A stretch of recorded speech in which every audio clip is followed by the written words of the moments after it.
ಮೊದಲಿಗೆ ಒಂದು breaking news ಬರ್ತಾ ಇದೆ, ನೋಡ್ಕೊಂಡ್ ಬರೋಣ ಬನ್ನಿ.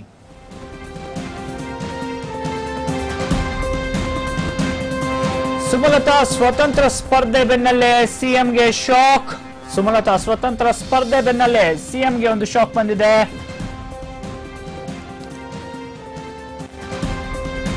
ಇಂದು ಬೆಳಿಗ್ಗೆ ಸುಮಲತಾ ಅವರು ತಮ್ಮ ಸ್ವತಂತ್ರ ಅಭ್ಯರ್ಥಿಯಾಗಿ ಸ್ಪರ್ಧೆ ಮಾಡುವ ಇಂಗಿತ ಹಾಗೂ ನಿರ್ಧಾರವನ್ನ ತಿಳಿಸಿರುವ ಬೆನ್ನಲ್ಲೇ ಸಿಎಂ ಕುಮಾರಸ್ವಾಮಿ ಅವರಿಗೆ ಒಂದು ದೊಡ್ಡ ಯೋಚನೆ ಬಂದು ಎರಗಿದೆ.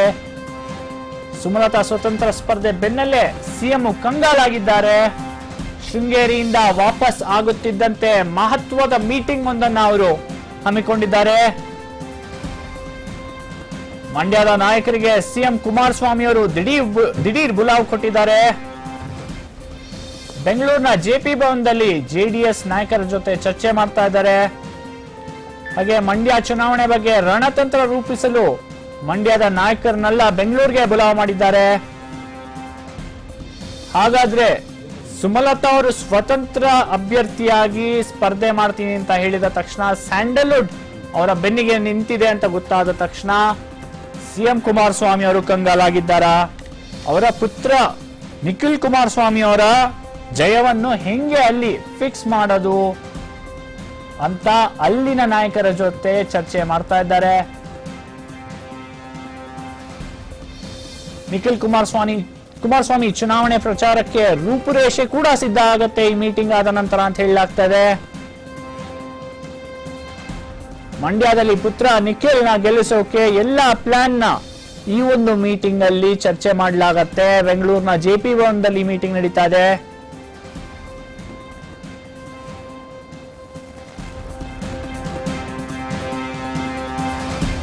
ಹಾಗೆ ಚಿತ್ರರಂಗದ ದಿಗ್ಗಜರೇನಿದ್ದಾರೆ, ಕ್ಯಾಂಪೇನ್ ಮಾಡ್ತೀವಿ ನಾವು ಸುಮಲತಾ ಅವ್ರಿಗೆ ಅಂತ ಹೇಳಿದ್ದಾರೆ. ಅದಕ್ಕೂ ಕೂಡ ಸೆಡ್ ಹೊಡಿಲಿಕ್ಕೆ ಈ ಒಂದು ಮೀಟಿಂಗ್ ನಲ್ಲಿ ಪ್ಲಾನ್ ಮಾಡಲಾಗ್ತಾ ಇದೆ ಅಂತ ಹೇಳ್ತಾ ಇದ್ದಾರೆ.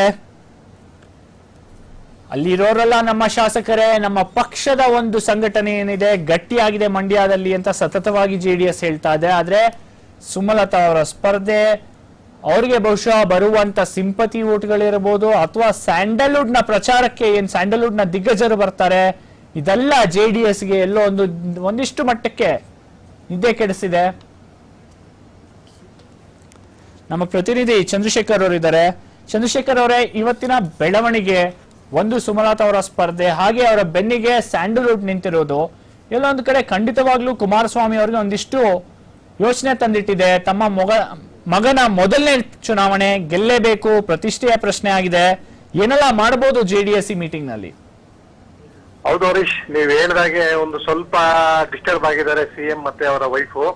ಅವರು ಮೊದಲು ಎಲ್ಲ 8 MLA ಜೆಡಿಎಸ್ ಇದೆ, ಏನ್ ತೊಂದರೆ ಇಲ್ಲ ಅಂತ ತಿಳ್ಕೊಂಡಿದ್ರು. ಈಗ ನಿಧಾನವಾಗಿ ಸುಮಲತಾ ಅವರಿಗೆ ಚಿತ್ರರಂಗದಿಂದ ಮತ್ತೆ ಕಾಂಗ್ರೆಸ್ ಪಕ್ಷದಿಂದ ಮತ್ತೆ ಬಿಜೆಪಿಯಿಂದ ಏನ್ ಬೆಂಬಲ ಸಿಗ್ತಾ ಇದೆ ಅದನ್ನೆಲ್ಲ ಅಬ್ಸರ್ವ್ ಮಾಡಿ ಕಂಗಾಲಾಗಿದ್ದಾರೆ. ನಿಜವಾಗ್ಲೂ ಅವರು ಕಂಗಾಲಾಗಿದ್ದಾರೆ. ಏನ್ ಮಾಡೋದು ಈಗ ಕೌಂಟರ್ ಅಂತಂದೇಳಿ ಇವತ್ತು ಶೃಂಗೇರಿಯಿಂದ ಬಂದ ತಕ್ಷಣ ಜೆಪಿ ಭವನದಲ್ಲಿ ಒಂದು ಮೀಟಿಂಗ್ ಕರೆದು, ಸೊ ನಾವೆಲ್ಲ ಏನ್ ಮಾಡ್ಬೋದು, ಈಗ ಹೇಗಿದೆ ಗ್ರೌಂಡ್ ಲೆವೆಲ್ ಅಲ್ಲಿ ಬೂತ್ ಲೆವೆಲ್ ಅಲ್ಲಿ ಕೆಲಸ ಮಾಡ್ಬೇಕಾ, ಪ್ರಚಾರ ಹೇಗಿರ್ಬೇಕು, ದೇವೇಗೌಡರು ಎಷ್ಟು ದಿವಸ ಟೈಮ್ ಕೊಡ್ಬೇಕು, ಆಮೇಲೆ ಸಿಎಂ ಕುಮಾರಸ್ವಾಮಿ ಅವ್ರದೆಷ್ಟು ದಿವಸ ಟೈಮ್ ಬೇಕು, ನಿಖಿಲ್ನ ಎಲ್ಲೆಲ್ಲಿ ಓಡಾಡಿಸ್ಬೇಕು, ಎಲ್ಲೆಲ್ಲಿ ಕಾಂಗ್ರೆಸ್ ನಮ್ಗೆ ಇನ್ನ ಒಳ ಏಟ್ ಕೊಡಬಹುದು, ಇದನ್ನೆಲ್ಲ ಲೆಕ್ಕಾಚಾರ ಹಾಕಿ ರೂಪರೇಷೆ ಸಿದ್ಧಪಡಿಸ್ತಾ ಇದ್ದಾರೆ. ಹರೀಶ್, 3 ಜನ ಸಚಿವರು ಇದ್ದಾರೆ ಅಲ್ಲಿ, ತಮ್ಮಣ್ಣ, ಸಾರಾ ಮಹೇಶ್ ಮತ್ತೆ ಪುಟ್ಟರಾಜು ಅವರು. ಅವ್ರಿಗೂ ಹೇಳಿದ್ದಾರೆ, ಮೈ ಮರೆತ್ರೆ ಕಷ್ಟ ಅಂತ ಸಹ ಸೂಚನೆ ಕೊಟ್ಟಿದ್ದಾರೆ. ಓಕೆ, ಧನ್ಯವಾದಗಳು ಚಂದ್ರಶೇಖರ್ ಅವರೇ. 3 ಜನ ಸಚಿವರನ್ನ ಇವತ್ತು ಬುಲಾವ್ ಮಾಡಿದ್ರು ಬೆಂಗಳೂರಿಗೆ. ಶೃಂಗೇರಿಯಿಂದ ವಾಪಸ್ ಆದ ತಕ್ಷಣ ಈ ಮೀಟಿಂಗ್ ನಡೀತಾ ಇದೆ. ಏನೆಲ್ಲ ಮಾಡ್ಬೇಕಾಗತ್ತೆ, ಬೂತ್ ಲೆವೆಲ್ ಇಂದ ನಮ್ಮ ಪ್ರಿಪರೇಷನ್ ಸ್ಟಾರ್ಟ್ ಆಗ್ಬೇಕಾಗತ್ತೆ. ಸುಮಲತಾ ಹಾಗೆ ಅಂಬರೀಶ್ ಅವ್ರಿಗಿರೋ ಒಂದು ಫಾಲೋವರ್ಸ್ ಏನಿದ್ದಾರೆ, ಹಾಗೆ ಕಾಂಗ್ರೆಸ್ನ ನಾಯಕರು ಒಂದಿಷ್ಟು ಜನ ಏನು ಸಪೋರ್ಟ್ ಮಾಡಬಹುದು ಸುಮಲತಾ ಅವರಿಗೆ ಅವರ ಪ್ರಚಾರದಲ್ಲಿ ಅಂತ ಹೇಳಲಾಗ್ತಾ ಇದೆ. ಇದನ್ನೆಲ್ಲ ಹೆಂಗೆ ಕೌಂಟರ್ ಮಾಡೋದು ಅಂತ ಈ ಒಂದು ಮೀಟಿಂಗ್ ಅಲ್ಲಿ ಚರ್ಚೆ ಮಾಡ್ತಾ ಇದ್ದಾರೆ ಈಗ.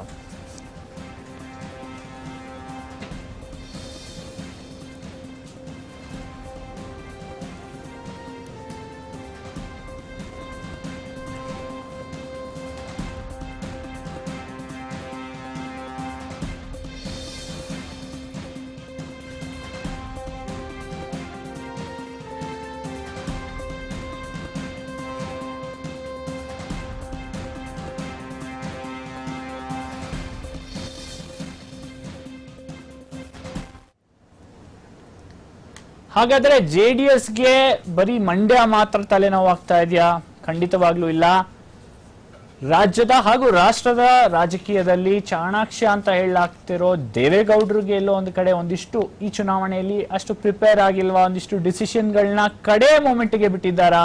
ಈ ಪ್ರಶ್ನೆಗಳೆಲ್ಲ ಉದ್ಭವ ಆಗ್ತಾ ಇದೆ. ಯಾಕಂದ್ರೆ ಪ್ರತಿಯೊಂದು ಕಾನ್ಸ್ಟಿಟ್ಯೂನ್ಸಿಲಿ ಇರ್ಬೋದು ಅಥವಾ ಅವರ ಕುಟುಂಬದವರು ಎಲ್ಲೆಲ್ಲ ಕಂಟೆಸ್ಟ್ ಮಾಡ್ತಾರೆ ಅಂತ ಹೇಳಲಾಗ್ತಾ ಇದೆ, ಅದೆಲ್ಲ ಒಂದಿಷ್ಟು ಅವರಿಗೆ ತೊಂದರೆ ಬರ್ತಾ ಇದೆ.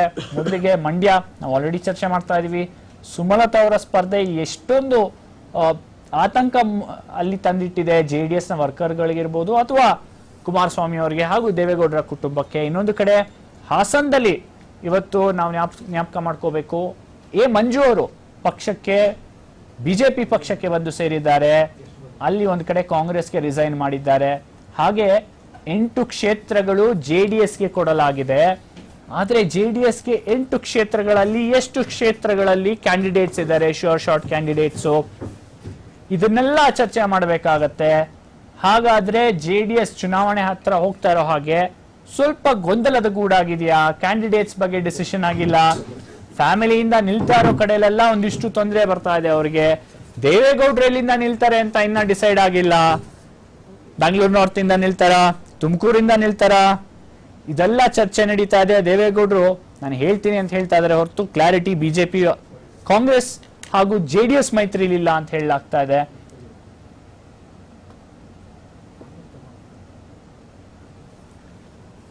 ಹಾಗೆ ಹಲವಾರು ಆಯಾಮಗಳಿದೆ. ಇದರಿಂದ ಬಿಜೆಪಿಗೆ ಲಾಭ ಆಗತ್ತಾ, ಯಾರಿಗೆ ಲಾಭ ಆಗ್ಬೋದು, ಒಂದಿಷ್ಟು ಇಂಪಾರ್ಟೆಂಟ್ ಕಾನ್ಸ್ಟಿಟ್ಯೂನ್ಸಿಗಳಿದೆ, ಅದನ್ನು ಕೂಡ ಚರ್ಚೆ ಮಾಡಬೇಕಾಗತ್ತೆ. ಇಷ್ಟು ಅತಿಥಿಗಳು ನಮ್ಮ ಸ್ಟುಡಿಯೋದಲ್ಲಿ ಇದ್ದಾರೆ ಈ ಸಂಜೆ. ಮೊದಲಿಗೆ ಕಾಂಗ್ರೆಸ್ನ ವಕ್ತಾರರಾದ SA ಅಹಮದ್ ಅವರಿದ್ದಾರೆ, ಸ್ವಾಗತ ಅಹಮದ್ ಅವರೇ. ಹಾಗೇನೆ ಬಿಜೆಪಿಯ ವಕ್ತಾರರಾದ ಆನಂದ್ ಗುರುಮೂರ್ತಿ ಅವರಿದ್ದಾರೆ. Anand, welcome to the show. ನಮಸ್ಕಾರ. ಹಾಗೆ JDS ನ ವಕ್ತಾರರಾದ ನಾಗೇಂದ್ರ ಪ್ರಸಾದ್ ಅವರಿದ್ದಾರೆ. Sir, welcome. ನಮಸ್ತೆ. ನಾಗೇಂದ್ರ ಪ್ರಸಾದ್ ಅವರೇ, ನೇರವಾಗಿ ನಿಮ್ಮ ಹತ್ರ ಬರ್ತೀನಿ. ತುಂಬಾ ಕಾನ್ಫಿಡೆಂಟ್ ಆಗಿ ಸೌಂಡ್ ಮಾಡ್ತಾ ಇದ್ರಿ. 2018ರಲ್ಲೇ ನಾವು ಕಾಂಗ್ರೆಸ್ ಜೊತೆ ಹೋಗ್ತೀವಿ ಮುಂದಿನ ಎಲೆಕ್ಷನ್ ಅಲ್ಲಿ, ಮುಂದಿನ ಲೋಕಸಭಾ ಎಲೆಕ್ಷನ್ ಅಲ್ಲಿ ಅಂತ ಹೇಳಿದ್ರಿ. ಇನ್ನೇನು ನಾಮಿನೇಷನ್ ಫೈಲ್ ಮಾಡ್ಲಿಕ್ಕೆ ಎಲ್ಲರೂ ಸ್ಟಾರ್ಟ್ ಮಾಡ್ತಾ ಇದ್ದಾರೆ. ಇನ್ನ JDS ಅಲ್ಲಿ ಒಂದಿಷ್ಟು ಕನ್ಫ್ಯೂಷನ್ ಇದೆಯಾ? 8 ಸೀಟ್ಗಳಲ್ಲಿ ಯಾರ್ಯಾರು ಕ್ಯಾಂಡಿಡೇಟ್ಸ್ ಅಂತ, ಫ್ಯಾಮಿಲಿಯಿಂದ ಯಾರ್ಯಾರು ನಿಂತಾ ಇದ್ದಾರೋ ಆ ಕ್ಷೇತ್ರಗಳಲ್ಲೆಲ್ಲ ಒಂದಿಷ್ಟು ತಲೆನೋವು ನಿಮಗೆ. ಒಂದು ಕಡೆ ಮಂಜು ಅವ್ರು ಬಿಜೆಪಿಗೆ ಹೋಗ್ತಾರೆ, ಇನ್ನೊಂದು ಕಡೆ ಸುಮಲತಾ ಅವ್ರು ಇಂಡಿಪೆಂಡೆಂಟ್ ಆಗಿ ನಿಲ್ತಾರೆ. ಅನೇಕ ಸಂದರ್ಭಗಳಲ್ಲಿ ಒಂದು ವಿಚಾರವನ್ನ ಜಾತ್ಯತೀತ ಜನತಾದಳದ ಒಂದು ಪಕ್ಷದ ವಿಚಾರ ತಗೊಂಡಾಗ ಒಂದು ಮಾತನ್ನು ಹೇಳ್ತಿರ್ತಾರೆ ಸನ್ಮಾನ್ಯ ದೇವೇಗೌಡರು. ಅನೇಕ ಸಂದರ್ಭಗಳಲ್ಲಿ ಇವತ್ತು ಜಾತ್ಯತೀತ ಜನತಾದಳ ಏನು ಇಲ್ಲ ಅಂದಾಗ ಧೂಳಿಂದ ಎದ್ದು ಬರ್ತಾರೆ ದೇವೇಗೌಡರು ಅಂತಕ್ಕಂಥ ಮಾತು. ಎಂದೂ ಕೂಡ ನಾವು ಆತ್ಮವಿಶ್ವಾಸ ನಮ್ಗೆ ಯಾವತ್ತಿರುತ್ತೆ ಅಂತಂದ್ರೆ, ನಾವು ಕೆಲಸದ ಆಧಾರದ ಮೇಲೆ ಜಾತ್ಯತೀತ ಜನತಾದಳ ಯಾವತ್ತು ಕೆಲಸ ಮಾಡ್ತಾ ಇರುತ್ತೆ. ನಾವು ಇನ್ನೊಬ್ರು ನೆಚ್ಕೊಂಡು ಮಾಡ್ತಕ್ಕಂಥದ್ದಿಲ್ಲ. ಎರಡನೇದು, ಸನ್ಮಾನ್ಯ ದೇವೇಗೌಡರು ಸ್ಟ್ರಾಟಜಿ ಅಂತಕ್ಕಂಥದ್ದು ಇವತ್ತಲ್ಲ, ಅವರು ಯಾವತ್ತೂ ಕೂಡ ಅವ್ರದೇ ಅಂತ ಒಂದು ಸ್ಟ್ರಾಟಜಿ ಇರುತ್ತೆ. ತಾವು ಕೇಳಿದ್ರಿ ಸನ್ಮಾನ್ಯ ದೇವೇಗೌಡರು ಎಲ್ಲಿಂದ ಸ್ಪರ್ಧೆ ಮಾಡ್ತಾರೆ ಅಂತ. ಅದೇ ಅಲ್ಲಿರ್ತಕ್ಕಂಥ ಒಂದು ವಿಶೇಷ ಅಂತಂದ್ರೆ, ನೋಡಿ ನೀವು ಆಶ್ಚರ್ಯಕರವಾದಂತಹ ಅಭ್ಯರ್ಥಿಗಳನ್ನ ಆಯಾ ಕ್ಷೇತ್ರಗಳಲ್ಲಿ ಹಾಕಿ ನಾವು ಮುಂದಿನ ದಿನಗಳಲ್ಲಿ ಸಮ್ಮಿಶ್ರ ಸರ್ಕಾರ ಒಗ್ಗಟ್ಟಾಗಿ ಸೇರಿ ಯಾವ ರೀತಿ ಗೆಲ್ಸ್ಕೊಂಡ್ ಬರ್ಬೇಕು ಅನ್ನೋದಕ್ಕೆ 2 ದಿನ ಕಾದು ನೋಡಿ ಯಾವ ಮಾಧ್ಯಮಗಳಲ್ಲಿ ಇವತ್ತು ಈ ವಿಚಾರ ಚರ್ಚೆ ಆಗ್ತಾ ಇದೆ. ಉದಾಹರಣೆಗೆ ನಾನೊಂದು ಮಾತನ್ನು ಹೇಳ್ತೀನಿ. ಕರ್ನಾಟಕ ರಾಜ್ಯದಲ್ಲಿ 28 ಕ್ಷೇತ್ರ ಇದೆ. ಇವತ್ತು ಅತಿ ಹೆಚ್ಚು ಗಮನ ಸೆಳೀತಾ ಇರ್ತಕ್ಕಂಥ ಮಂಡ್ಯ, ಅದು ಸನ್ಮಾನ್ಯ ದೇವೇಗೌಡರ ವಿಶೇಷತೆ. ಇವತ್ತು ನೀವು 22 ಕ್ಷೇತ್ರಗಳ ಬಗ್ಗೆ ಮಾತಾಡಬಹುದಿತ್ತು, ನೀವು ಮಾತಾಡ್ತಾ ಇಲ್ಲ. ಕಾರಣ ಇಷ್ಟೇ ಇರ್ತಕ್ಕಂಥ ಇದರಲ್ಲಿ ಸನ್ಮಾನ್ಯ ದೇವೇಗೌಡರು ಇವತ್ತು ಎಲ್ಲರಿಗೂ ಇರ್ತಕ್ಕಂಥ ಭಯ ಕುಮಾರಣ್ಣ, ದೇವೇಗೌಡರ ಫ್ಯಾಮಿಲಿ, ಜಾತ್ಯತೀತ ಜನತಾದಳದ ಬಗ್ಗೆ ಬಿಟ್ರೆ ಬೇರೆ ಯಾರ ಬಗ್ಗೆನೂ ಇಲ್ಲ. ನಿಮ್ಗೆ ಆ ಭಯ ಯಾವಾಗಲೂ ಎಲ್ಲರಿಗೂ. JDS ಎಲ್ಲೋ ಒಂದು ಕಡೆ ನಮ್ಮ ಸೀಕ್ರೆಟ್ ಪ್ಲಾನಿಂಗ್ ಅನ್ನೋ ರೀತಿ ಮಾತಾಡ್ತಾ ಇದ್ದಾರೆ. ಹೌದು, ಅದೇ ಸೀಕ್ರೆಟ್ ಪ್ಲಾನಿಂಗ್ ಎಲ್ಲೋ ಒಂದ್ ಕಡೆ ಹೋಗಿ ಇವತ್ತು ವರ್ಕರ್ಸ್ ಅಲ್ಲೇ ಸ್ವಲ್ಪ ಕನ್ಫ್ಯೂಷನ್ ನೀಡ್ ಮಾಡಿದ್ಯಾ? ಯಾರು ನಿಲ್ತಾರೆ ಬೆಂಗಳೂರು ನಾರ್ತ್ ಇಂದ? ಪಾಪ ಕ್ಯಾಂಡಿಡೇಟ್ಗೂ ಗೊತ್ತಿಲ್ಲ, ನಾನು ಹೋಗಿ ಪ್ರಚಾರ ಮಾಡ್ಬೇಕಾ, ದುಡ್ಡಿನ ವ್ಯವಸ್ಥೆ ಮಾಡ್ಕೋಬೇಕಾ, ಇದು ಕ್ಯಾಂಡಿಡೇಟ್ಗೂ ಗೊತ್ತಿರಲ್ಲ. ಸರ್, ನಿಮಗೆ ಒಂದು ಮಾತನ್ನು ಸ್ಪಷ್ಟವಾಗಿ ಹೇಳ್ತೀನಿ. ನಾವು ಇವತ್ತು ರಾತ್ರಿ ಹೋಗಿ ಚುನಾವಣೆಗೆ ನಾವು ಪ್ರಿಪೇರ್ ಆಗ್ತಕ್ಕಂಥ ಅವಶ್ಯಕತೆ ನಮಗಿಲ್ಲ. ಸನ್ಮಾನ್ಯ ಕುಮಾರಣ್ಣ ಅವರು ಮತ್ತು ಸನ್ಮಾನ್ಯ ಪರಮೇಶ್ವರನ ಏನು ನಾವು ಜಂಟಿಯಾಗಿ ಈ ರಾಜ್ಯದಲ್ಲಿ ಮುಖ್ಯಮಂತ್ರಿ ಮತ್ತು ಉಪಮುಖ್ಯಮಂತ್ರಿಗಳಾಗಿ ಕಾಂಗ್ರೆಸ್ ಮತ್ತು JDS ಸಮ್ಮಿಶ್ರ ಸರ್ಕಾರ ಮಾಡ್ತಾ ಇದೆ. ಕಳೆದ 1 ವರ್ಷದಿಂದ 8 ತಿಂಗಳ ಹಿಂದೆಯಿಂದ ಏನ್ ನಮ್ಮಲ್ಲಿ ಸಮ್ಮಿಶ್ರ ಸರ್ಕಾರ ಬಂದಿದೆ, ಡೇ 1 ನಿಂದ ಕೂಡ ನಾವು ಜನಪರವಾಗಿದ್ದೀವಿ, ಜನಪರವಾದಂತ ಕೆಲಸ ಕಾರ್ಯಗಳು ಮಾಡ್ತಾ ಹೋಗ್ತಾ ಇದ್ದೀವಿ. ನಾವು ಇವತ್ತು ಸ್ಪೆಷಲ್ ಆಗಿ ನಾವು ಪ್ರಿಪೇರ್ ಆಗ್ಬೇಕಾಗಿರೋದು ಏನು ಇಲ್ಲ. ಒಂದು. ಎರಡನೇದು, ಈ ರಾಜ್ಯದಲ್ಲಿ ಇರ್ತಕ್ಕಂಥ MP ಗಳ ಫೇಲ್ಯೂರು. ಇವ್ರು ಇವತ್ತಿಗೂ ಕೂಡ ಮೋದಿ ಹೆಸರು ಹೇಳ್ಕೊಂಡೇ ಹೋಗ್ಬೇಕು ಅಂತ ಹೇಳಿ ನಾನು ನನ್ನ ಕ್ಷೇತ್ರಕ್ಕೆ ಈ ಕೊಡುಗೆ ಕೊಟ್ಟಿದ್ದೀನಿ, ನನ್ಗೆ ಓಟ್ ಹಾಕಿ ಅಂತಕ್ಕಂಥ ಒಂದು MP ನೀವು ತೋರಿಸಿ ಕರ್ನಾಟಕದಲ್ಲಿ, ನಮ್ಗೆ ಅದೇ ಪ್ಲಸ್ ಪಾಯಿಂಟ್. ಯಾವುದೇ ಕ್ಯಾಂಡಿಡೇಟ್ ಹಾಕಿದ್ರು ಕೂಡ ಗೆದ್ಕೊಂಡ್ಬರ್ತಕ್ಕಂಥ ಶಕ್ತಿ ನಮ್ಮ ಸಮ್ಮಿಶ್ರ ಸರ್ಕಾರಕ್ಕಿದೆ ಅಂತಕ್ಕಂಥದ್ದು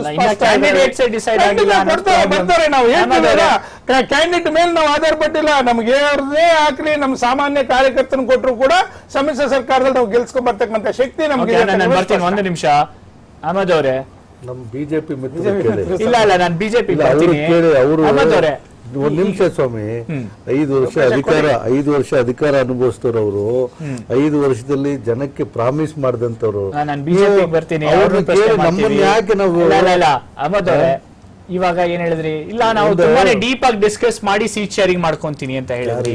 ಸೀಟ್ ಶೇರಿಂಗ್ ಆಯ್ತು, ಈಗ 2-3 ದಿನದಲ್ಲಿ ಚರ್ಚೆ ನಡೀತಾ ಇರೋದು ತುಮಕೂರು ನಮಗೆ ವಾಪಸ್ ಕೊಟ್ಬಿಡಿ. ಸಣ್ಣ ತಾವು ಕೂಡ ಈಗ ಬಹಳ ಮೆಚೂರ್ ಆಗ್ಬಿಟ್ಟಿದ್ರಿ. ನಾನು ಮೊದಲನೇ ಸಲ ತಮ್ಮನ್ನ ಭೇಟಿ ಆಗಿದ್ದಕ್ಕೂ ಈಗ ಬಹಳ ಮೆಚೂರ್ ಆಗ್ಬಿಟ್ಟಿದ್ರಿ. ಈಗ ಒಂದ್ ಸಣ್ಣ ಮಾತಿದ್ರಿ, ಈಗ ಕ್ಯಾಂಡಿಡೇಟ್ಸ್ ನ ಸಮಸ್ಯೆ, ಕ್ಯಾಂಡಿಡೇಟ್ಸ್ ಸಂಬಂಧಪಟ್ಟಂತದ್ದು ಚುನಾವಣಾ ರಾಜಕಾರಣದಲ್ಲಿ ಒಂದ್ ಕಡೆಗೆ ಇರ್ತದೆ, ಅದಿರ್ಲಿ. ಈಗ ನಾವು ಬಹುಮುಖ್ಯವಾಗಿ ಎಲ್ಲ ರಾಜಕೀಯ ಪಕ್ಷಗಳು ಇನ್ಕ್ಲೂಡಿಂಗ್ ಬಿಜೆಪಿ ಚರ್ಚೆ ಮಾಡಬೇಕಾಗಿರ್ತಕ್ಕಂಥದ್ದು ಈ 5 ವರ್ಷದಲ್ಲಿ ಸನ್ಮಾನ್ಯ ನರೇಂದ್ರ ಮೋದಿ ಅವರು ಕೊಟ್ಟಂತ ಆಶ್ವಾಸನೆಗಳೇನು, ಕೊಟ್ಟಂತ ಭರವಸೆಗಳೇನು, 5 ವರ್ಷದ ಅವರ ಅಧಿಕಾರದ ಒಂದು ಏನು ಅದನ್ನ ತುಲನೆ ಮಾಡ್ತಕ್ಕಂಥ ಸಮಯ ಇದು. ಸಮಯ ಬರೋದು ಕ್ಯಾಂಪೇನಿಂಗ್ ಹೋದಾಗ, ಕ್ಯಾಂಡಿಡೇಟ್ಸ್ ಡಿಸೈಡ್ ಮಾಡಿರ್ವಲ್ಲ. ಇವಾಗ ಇರ್ತಕ್ಕಂಥದ್ದು ಅವ್ರು ಬಂದ್ ಹೇಳ್ತಾರೆ ನಾವೇನ್ ಮಾಡಿದೀವಿ ಅಂತ, ನೀವ್ ಹೇಳ್ಬೇಕು ಏನ್ ಮಾಡ್ತೀರಾ, ಅವ್ರೇನ್ ಮಾಡಿಲ್ಲ ಅಂತ. ಒಂದಂತೂ ನಿಜನ ಸರ್, ಆ ಒಂದು ಸ್ಟೇಜ್ಗೆ ರೀಚ್ ಆಗಿಲ್ವಲ್ಲ ನಾವು. ನೋಡಿ, ನರೇಟಿವ್ ಏನಿದೆ ಈಗ, ಸನ್ಮಾನ್ಯ ನರೇಂದ್ರ ಮೋದಿ ಅವರು ಬಿಟ್ರೆ ಬಿಜೆಪಿನಲ್ಲಿ ನಾಯಕರೇ ಇಲ್ಲ ಅಂತಕ್ಕಂಥ ಸ್ಥಿತಿಗೆ ಅವರೇ ತಂದ್ಕೊಂಡಿದ್ದಾರೆ. ನಾವ್ ಹೇಳ್ತಕ್ಕಂಥ ಮಾತಲ್ಲ. ತಾವು ಎಲ್ಲ ಕಡೆ ನೋಡ್ಬೋದು, ಯಾವುದೇ ಚುನಾವಣಾ ಪ್ರಚಾರಗಳಿರ್ಬೋದು ಅಥವಾ ಬೇರೆ ಯಾವುದೇ ತರದ ಒಂದು ಪ್ರಮೋಷನ್ಸ್ ಅಲ್ಲಿ ಮ್ಯಾಕ್ಸಿಮಮ್ ಎಕ್ಸ್ಟೆಂಟ್ ನರೇಂದ್ರ ಮೋದಿ ಅವರು ಇರ್ತಾರೆ, ಅದನ್ನ ಬಿಟ್ರೆ ಅಮಿತ್ ಶಾ ಅವರು ಇರ್ತಾರೆ. ಅಲ್ಲೆಲ್ಲೂ ಕೂಡ ಕಲೆಕ್ಟಿವ್ ರೆಸ್ಪಾನ್ಸಿಬಿಲಿಟಿಗೆ, ಕಲೆಕ್ಟಿವ್ ಪಾರ್ಲಿಮೆಂಟರಿ ವ್ಯವಸ್ಥೆಗೆ ಅವರು ಅದಕ್ಕೆ ಅದು ಗಣನೆಗೆ ತಗೊಂಡಿಲ್ಲ. ನನ್ನ ಪ್ರಶ್ನೆ, ನೀವು ಎಲ್ಲ ಒಂದು ಕಡೆ ಬರಿಗೋ ಹೇಳ್ತಾ ಇದ್ದೀರಾ, ಸೈಡ್ ಸ್ಟೆಪ್ ಮಾಡ್ತಾ ಇದ್ದಾರೆ. ಸೀಟ್ ಶೇರಿಂಗ್ ಆಯ್ತು ತಮ್ಮಲ್ಲಿ, ನಾನು ಬಿಜೆಪಿ ಪ್ರಶ್ನೆ ಮಾಡೇ ಅಲ್ಲ, ನಾನು ತಮ್ಮಲ್ಲಿ ಹಂಬಲ್ ರಿಕ್ವೆಸ್ಟ್ ಏನು ಅಂತ ಹೇಳಿದ್ರೆ, ಈ ನಮ್ಮ ಈ 1 ಗಂಟೆ ಚರ್ಚೆ ಅಥವಾ 50 ನಿಮಿಷದ ಚರ್ಚೆ, ಇದು ಬಹಳ ಮಹತ್ವವಾದ ಚರ್ಚೆ. ಜನ ಸಮಯ ಕೊಟ್ಟು ನಮ್ಮನ್ನು ನೋಡ್ತಿರ್ತಾರೆ. ನಾನು ಕೇಳ್ತಾ ಇರ್ತಕ್ಕಂಥದ್ದು, ಇವತ್ತು ಕ್ಯಾಂಡಿಡೇಟ್ಗಳು ಇರಲಿ ಒಂದ್ ಕಡೆ, ಈ 5 ವರ್ಷದ ಸನ್ಮಾನ್ಯ ನರೇಂದ್ರ ಮೋದಿ ಅವರ ಆಶ್ವಾಸನೆಗಳೇನು, ಯಾವ್ಯಾವ ಅಂಶದಲ್ಲಿ ಎಲ್ಲೆಲ್ಲಿ ವ್ಯತ್ಯಾಸಗಳಾಯ್ತು, ಪ್ರತಿಯೊಂದನ್ನು ಅದ್ರ ಬಗ್ಗೆ ನಮ್ಮ ಬಿಜೆಪಿ ಅದ್ರ ಬಗ್ಗೆ ಬಹುಶಃ 50 ನಿಮಿಷದಲ್ಲಿ ಚರ್ಚೆ ಮಾಡಕ್ಕಲ್ಲ. Will have to give it more time. Deep ಆಗಿ ಡಿಸ್ಕಸ್ ಮಾಡ್ಬೇಕಂದ್ರೆ ಯಾವಾಗ ಬರ್ತೀವಿ ಅಂದ್ರೆ, ನೀವು ಮ್ಯಾನಿಫೆಸ್ಟೋ ರಿಲೀಸ್ ಮಾಡಬೇಕು, ಅವ್ರು ಮ್ಯಾನಿಫೆಸ್ಟೋ ಪ್ರೋಗ್ರೆಸ್ ಕಾರ್ಡ್ ರಿಲೀಸ್ ಮಾಡಬೇಕು. ಸರ್, ಈಗ ಮ್ಯಾನಿಫೆಸ್ಟೋ ಒಂದ್ ಕಡೆ, ನಾನು ಸಣ್ಣ ಒಂದು ನನ್ನ ಬಿಜೆಪಿ ಮಿತ್ರ, ಬಹಳ ಸೆನ್ಸಿಬಲ್ ನಮ್ಮ ಬಿಜೆಪಿ ಮಿತ್ರರು, ವಕ್ತಾರರು, ಹೈಯೆಸ್ಟ್ ಅನ್ಎಂಪ್ಲಾಯ್ಮೆಂಟ್ ಇದು ನಾನು ಹೇಳ್ತಾ ಇರ್ತಕ್ಕಂಥದ್ದಲ್ಲ, ಅತ್ಯಂತ ಪ್ರಮುಖ ಮಾಧ್ಯಮಗಳು ಮತ್ತೆ ಅತ್ಯಂತ ವಿಶ್ವಾಸಾರ್ಹತೆ ಇರ್ತಕ್ಕಂಥವ್ರು ಹೇಳ್ತಕ್ಕಂಥ ಮಾತಿದು. ಇದು ಒಂದು. ಎರಡನೇದು, ಈಗ ತಾವು ಮೊನ್ನೆ ನೋಡಿದ್ರಿ, ನಾನು ಬಹುಶಃ ನನಗೆ ಚೆನ್ನಾಗಿ ಜ್ಞಾಪಕ ಇದೆ, ನವೆಂಬರ್ 9ನೇ ತಾರೀಕು ಆದ್ಮೇಲೆ 11ನೇ ತಾರೀಕು 12ನೇ ತಾರೀಕು ಒಂದು ಟಿವಿಗೆ ಮಾತಾಡ್ತಕ್ಕಂಥ ಸಂದರ್ಭದಲ್ಲಿ ರಿಸರ್ವ್ ಬ್ಯಾಂಕ್ ಆಫ್ ಇಂಡಿಯಾನ ಕೋಟ್ ಮಾಡಿ ನಾವು ಹೇಳ್ದೋ, ಇಲ್ಲೆಲ್ಲೂ ಕೂಡ ರಿಸರ್ವ್ ಬ್ಯಾಂಕ್ಗೆ ಅದಿರ್ತಕ್ಕಂಥದ್ದು ರೆಕಮೆಂಡ್ ಮಾಡೋದಕ್ಕೆ, ಈ ಡಿಮಾನಿಟೈಸೇಷನ್ ಮಾಡೋಕ್ಕೆ ರಿಸರ್ವ್ ಬ್ಯಾಂಕ್ನ ನಾವು ನೋಟ್ಸ್, ಆ ನೋಟಿಂಗ್ಸ್ ಎಲ್ಲ ತೆಗೆದೋ, ಡೈರೆಕ್ಟರ್ಸ್ ನೋಟಿಂಗ್ ಆಗಿಲ್ಲ ಅಂತ. ಈಗ ಬಂತು, it is never as such meeting has been happen ಅಂತೇಳಿ.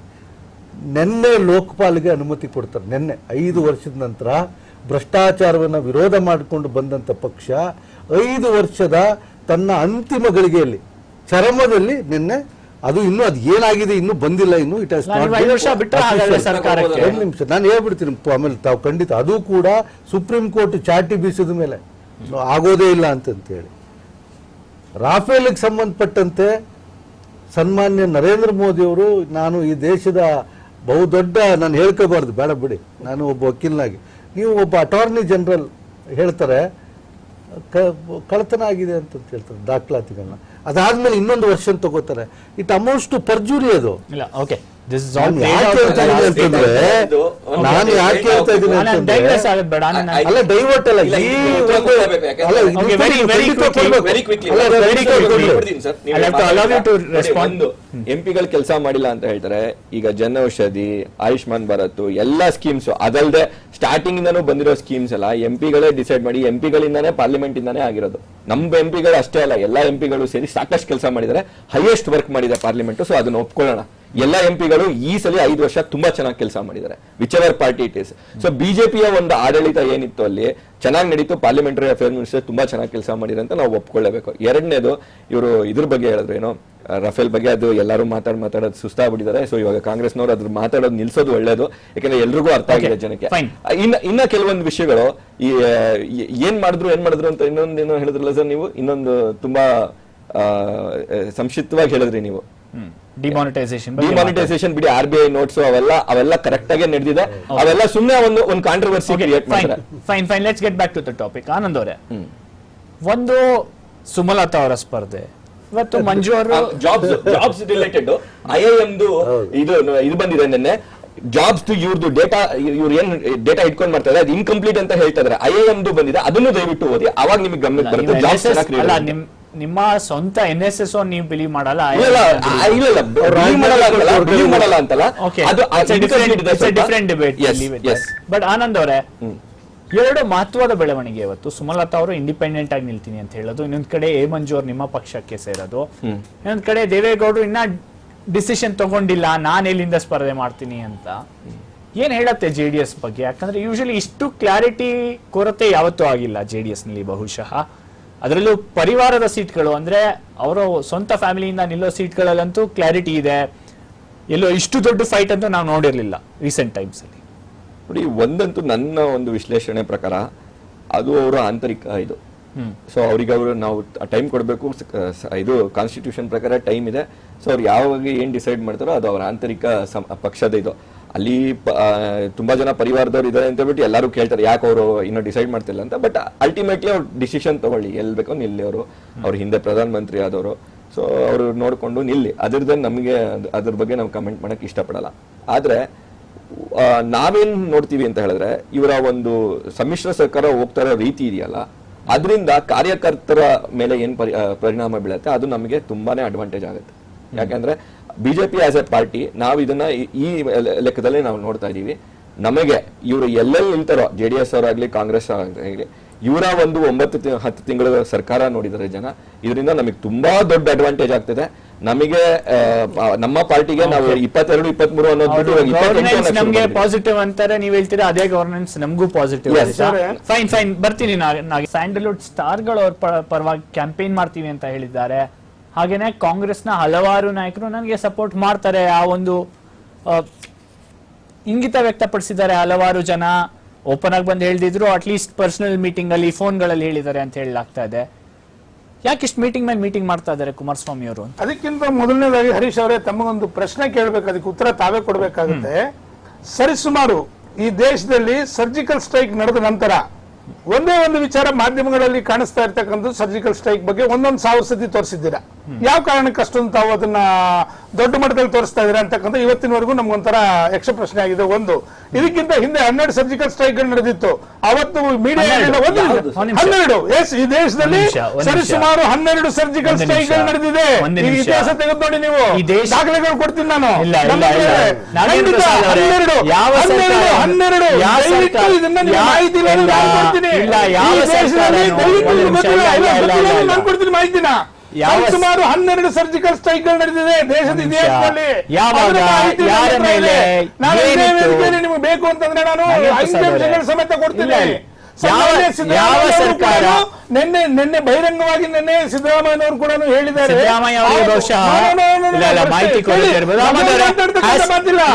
ಯಾವ್ದಾದ್ರು ಸರ್ಕಾರ ಆನ್ ರೆಕಾರ್ಡ್ ಇದೆಯಾ ನಾವು ಸರ್ಜಿಕಲ್ ಸ್ಟ್ರೈಕ್ ಮಾಡಿದ್ವಿ?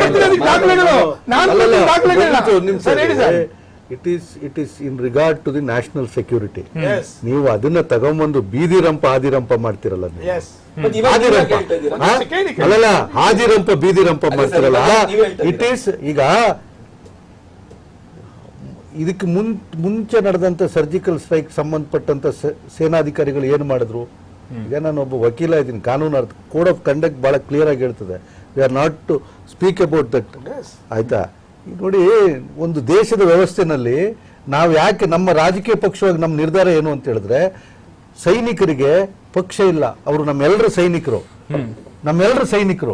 ನೀವು ಅದನ್ನು ಉಪಯೋಗಿಸ್ಕೋತೀರಿ, ನೀವು ಉಪಯೋಗಿಸ್ಕೋತೀರಿ. ಯಾಕೆ ಅದ್ರ ಬಗ್ಗೆ ಚರ್ಚೆ? ಜನ ಅದ್ರ ಬಗ್ಗೆ ನಾನು ಹೇಳ್ತಾ ಇರ್ತಕ್ಕಂಥದ್ದು ಸರ್, ನಾನು ಹೇಳ್ತಾ ಇರ್ತಕ್ಕಂಥ ಒಂದು ನಿಮಿಷ ಸರ್, ನೋಡಿ, ಯಾವತ್ತೂ ಕೂಡ ಈ ಭ್ರಮೆಗಳ ಮೇಲೆ ಬಹಳ ದಿನ ಮನುಷ್ಯನ ಇಟ್ಕೊಳಕ್ ಆಗೋದಿಲ್ಲ ಸರ್. ದಯವಿಟ್ಟು ಭ್ರಮೆ ಅಂತ ಇವತ್ತು ನ್ಯಾಷನಲ್ ನಾನು ಹೇಳ್ತಾ ಇರ್ತಕ್ಕಂಥದ್ದು, it is a confidential thing. Surgical ಸ್ಟ್ರೈಕ್ಗಳು ಸನ್ಮಾನ್ಯ ಸಿದ್ದರಾಮಯ್ಯ, ನೀವು ಮುಂಚೆ 12 ಸತಿ ಸರ್ಜಿಕಲ್ ಸ್ಟ್ರೈಕ್ ಮಾಡಿದ್ರಿ, ಸತ್ಯ ಇದು. 12 ಸತಿ ಯಾವ ದೇಶದ ಮೇಲೆ ಮಾಡಿದ್ರಿ? ಯಾಕೆ ಆ ದೇಶ ಮಾತಾಡಿಲ್ಲ? ಪಾಕಿಸ್ತಾನ ವಿರುದ್ಧ ಕಂಪ್ಲೇಂಟ್ ಮಾಡಲಿಲ್ಲ ಅವರು? ಪಬ್ಲಿಸಿಟಿ ತಗೊಂಡಿಲ್ಲ. ಇದು ದೇಶದ ಮಾತಾಡಿಲ್ಲ. ದೇಶದ ಆಂತರಿಕ ವಿಚಾರ ನೋಡಿ, ಪ್ರೋಟೋಕಾಲ್ ಇರ್ತದೆ ಸರ್. ಈಗ ನಾವು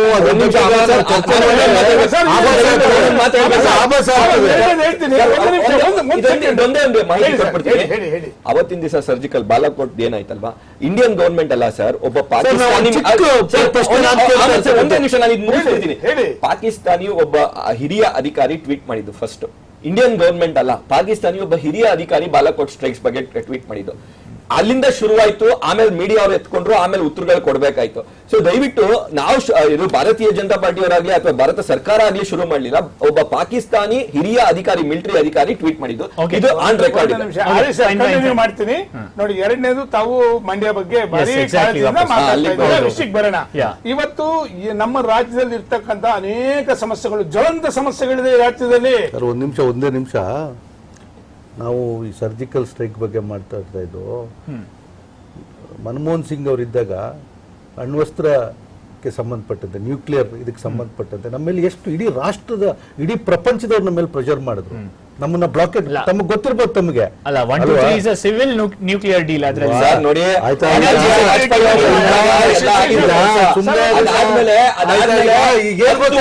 ನಮ್ಮ ಆರ್ಮಿ ಅವರಿಗೆ ಸ್ಟಾರ್ಟ್ ಆಗಿತ್ತು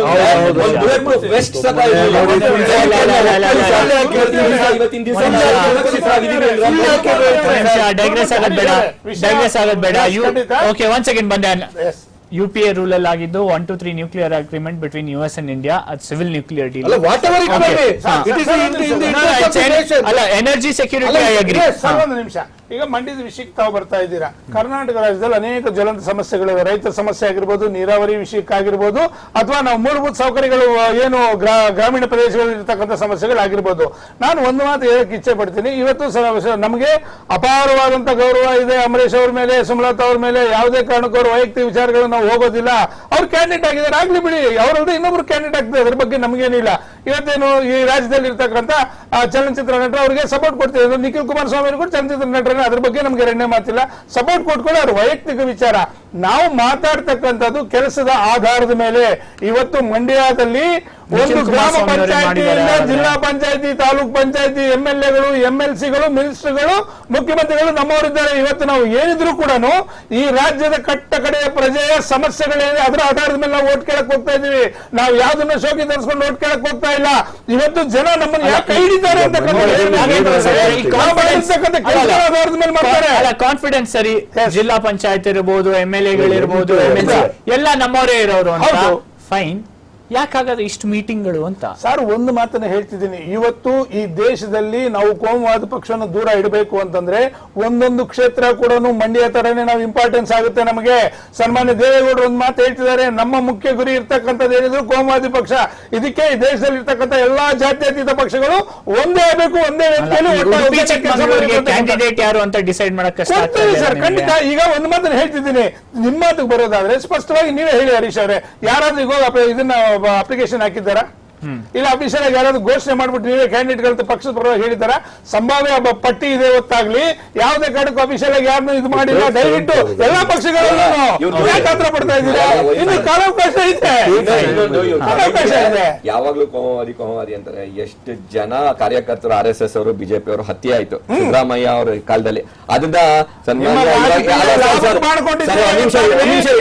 ಬಡವ ಕೂಡ ಈ ದೇಶ ಒಂದು ಮಾತಾಡಿದ್ರೆ ನೀವು ಉತ್ತರ ಕೊಡಿ. ರಾಜ್ಯದಲ್ಲಿ ವಿಧಾನಸಭಾ ಚುನಾವಣೆ ನಾನೇ ಮಾತಾಡ್ತೀನಿ.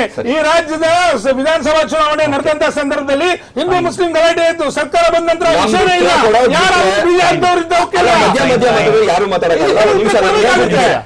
23 ಜನ ಕಾರ್ಯಕರ್ತರು ಅವಾಗ ಕುಮಾರಸ್ವಾಮಿ ಅವರು ಖಂಡನೀಯವಾಗಿ ಹೇಳಿದ್ರು. ಇವಾಗ ಅವರೇ ಸಿಎಂ. ಏನ್ ಮಾಡಿದ್ರು 9 ತಿಂಗಳಲ್ಲಿ? ಯಾವ್ದಾದ್ರು ಒಂದನ್ನು ಓಪನ್ ಮಾಡಿದ್ರ?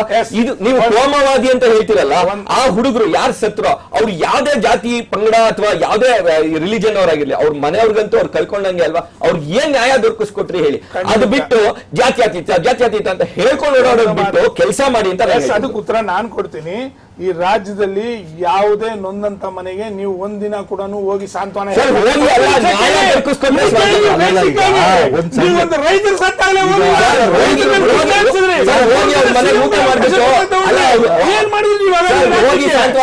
ನ್ಯಾಯ ಯಾವಾಗ ದೊರಕಿಸ್ಕೊಡ್ತೀರಾ?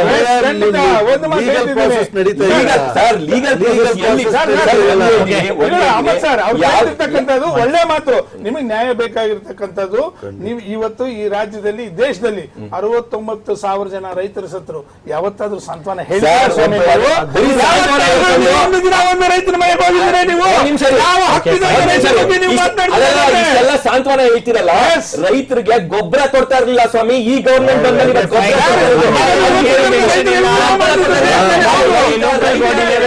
MLA-ಗಳೆಲ್ಲ ನಮ್ಮವರೇ ಅಂತ ಇದ್ದಾರೆ. ಹಾಸನದಲ್ಲಿ ಟೆನ್ಷನ್ ಇದೆಯಾ? ಹಾಗಾದ್ರೆ ಎ ಮಂಜು ಅವರು ಬಿಜೆಪಿ ಸೇರಿದ್ದಾರೆ, ಬಿಜೆಪಿಯ ಕ್ಯಾಂಡಿಡೇಟ್ ಆಗೋ ಎಲ್ಲಾ ಸಾಧ್ಯತೆಗಳಿದೆ. ಹಾಗಾದ್ರೆ ಹಾಸನದಲ್ಲಿ ಎಲ್ಲೋ ಒಂದು ಕಡೆ ಒಂದಿಷ್ಟು ಯೋಚನೆ ಸ್ಟಾರ್ಟ್ ಆಗಿದೆಯಾ JDS-ಗೆ? ಎ ಮಂಜು ಅವರು ಬಿಜೆಪಿ ಸೇರಿದ್ದಾರೆ, ಬಿಜೆಪಿಯ ಕ್ಯಾಂಡಿಡೇಟ್ ಆಗ್ತಾರೆ ಬಹುಶಃ. ನಾಗೇಂದ್ರ ಪ್ರಸಾದ್ ಅವರೇ, ನಿನ್ನೆಯಿಂದ ಒಂದು ಸುದ್ದಿ ಓಡಾಡ್ತಾ ಇದೆ. ರೀಥಿಂಕ್ ಮಾಡ್ತಾ ಇದ್ದಾರಾ ಪ್ರಜ್ವಲ್ ರೇವಣ್ಣ ಅವ್ರನ್ನ ಅಲ್ಲಿಂದ ಇಳಿಸ್ಬೇಕಾ ಬೇಡವಾ ಅಂತ? ಯಾಕೆ ನಿಖಿಲ್ ಕುಮಾರಸ್ವಾಮಿ ಅವರ ನಾಮಿನೇಷನ್ ಮಾತ್ರ ಇವತ್ತು ಪೂಜೆ ಆಗತ್ತೆ, ಅವರು ನಾಮಿನೇಷನ್ ಫೈಲ್ ಮಾಡೋ ಎಲ್ಲ ಪ್ರಕ್ರಿಯೆಗಳು ಸ್ಟಾರ್ಟ್ ಆಗತ್ತೆ, ಅಲ್ಲಿ ಯಾಕಿನ್ನ ಮಾತು ನಡೀತಾ ಇಲ್ಲ ಅಂತ? ನಿಮಗೆ ಒಂದು ಮಾತನ್ನು ಸ್ಪಷ್ಟವಾಗಿ ಹೇಳ್ತೀನಿ ಹರೀಶ್ ಅವರೇ. ಇವತ್ತು ಕೂಡ ತಾವು ಮಾಧ್ಯಮದಲ್ಲಿ ದಿನ ಬೆಳಗಾದ್ರೆ 2 ಕ್ಷೇತ್ರ ತೋರಿಸ್ತಾ ಇದ್ದೀರಾ, ಒಂದು ಹಾಸನ, ಒಂದು ಮಂಡ್ಯ. ಬಿಜೆಪಿ ಅವರಿಗೆ ಇವತ್ತಿನವರೆಗೂ ಆ ಭಾಗದಲ್ಲಿ ಇರ್ತಕ್ಕಂಥ ಒಂದು ಲೀಡ್ ಅವ್ರ ಹತ್ರ ಇಲ್ಲ ಹಾಕೋದಿಕ್ಕೆ ನಮ್ಮ ವಿರುದ್ಧವಾಗಿ ಕ್ಯಾಂಡಿಡೇಟ್ ನ. ದಯವಿಟ್ಟು ಅವ್ರು ಇವತ್ತಿಗೂ ಮಂಡ್ಯ ಕ್ಯಾಂಡಿಡೇಟ್ ಅಂತ ಅನೌನ್ಸ್ ಮಾಡ್ಲಿ, ಹಾಸನ ಕ್ಯಾಂಡಿಡೇಟ್ ಅಂತ ಅನೌನ್ಸ್ ಮಾಡ್ಲಿ. ಅವ್ರಿಗೆ ಕೊನೆಗೆ ಕಾಂಗ್ರೆಸ್ ಮಾಡಿ. ಆಮೇಲೆ ಲಾಸ್ಟ್ ಟೈಮ್ ಎಲೆಕ್ಷನ್ ಅಲ್ಲಿ ನಾವು ಮಂಡ್ಯದಲ್ಲಿ ತುಂಬಾ ವೋಟ್ ತಗೊಂಡ್ಬಿಟ್ಟಿದೀವಿ. ಈ ಸಲ ಹಾಸನ ಮಂಡ್ಯ ಗೆದ್ಬಿಡ್ತೀವಿ. ಸ್ವಲ್ಪ ಹುಷಾರಾಗಿರಿ. ಇಲ್ಲ ಗೆಲ್ತೀವಿ ನಾವು, ಹುಷಾರಾಗಿರಿ ಆಯ್ತಾ?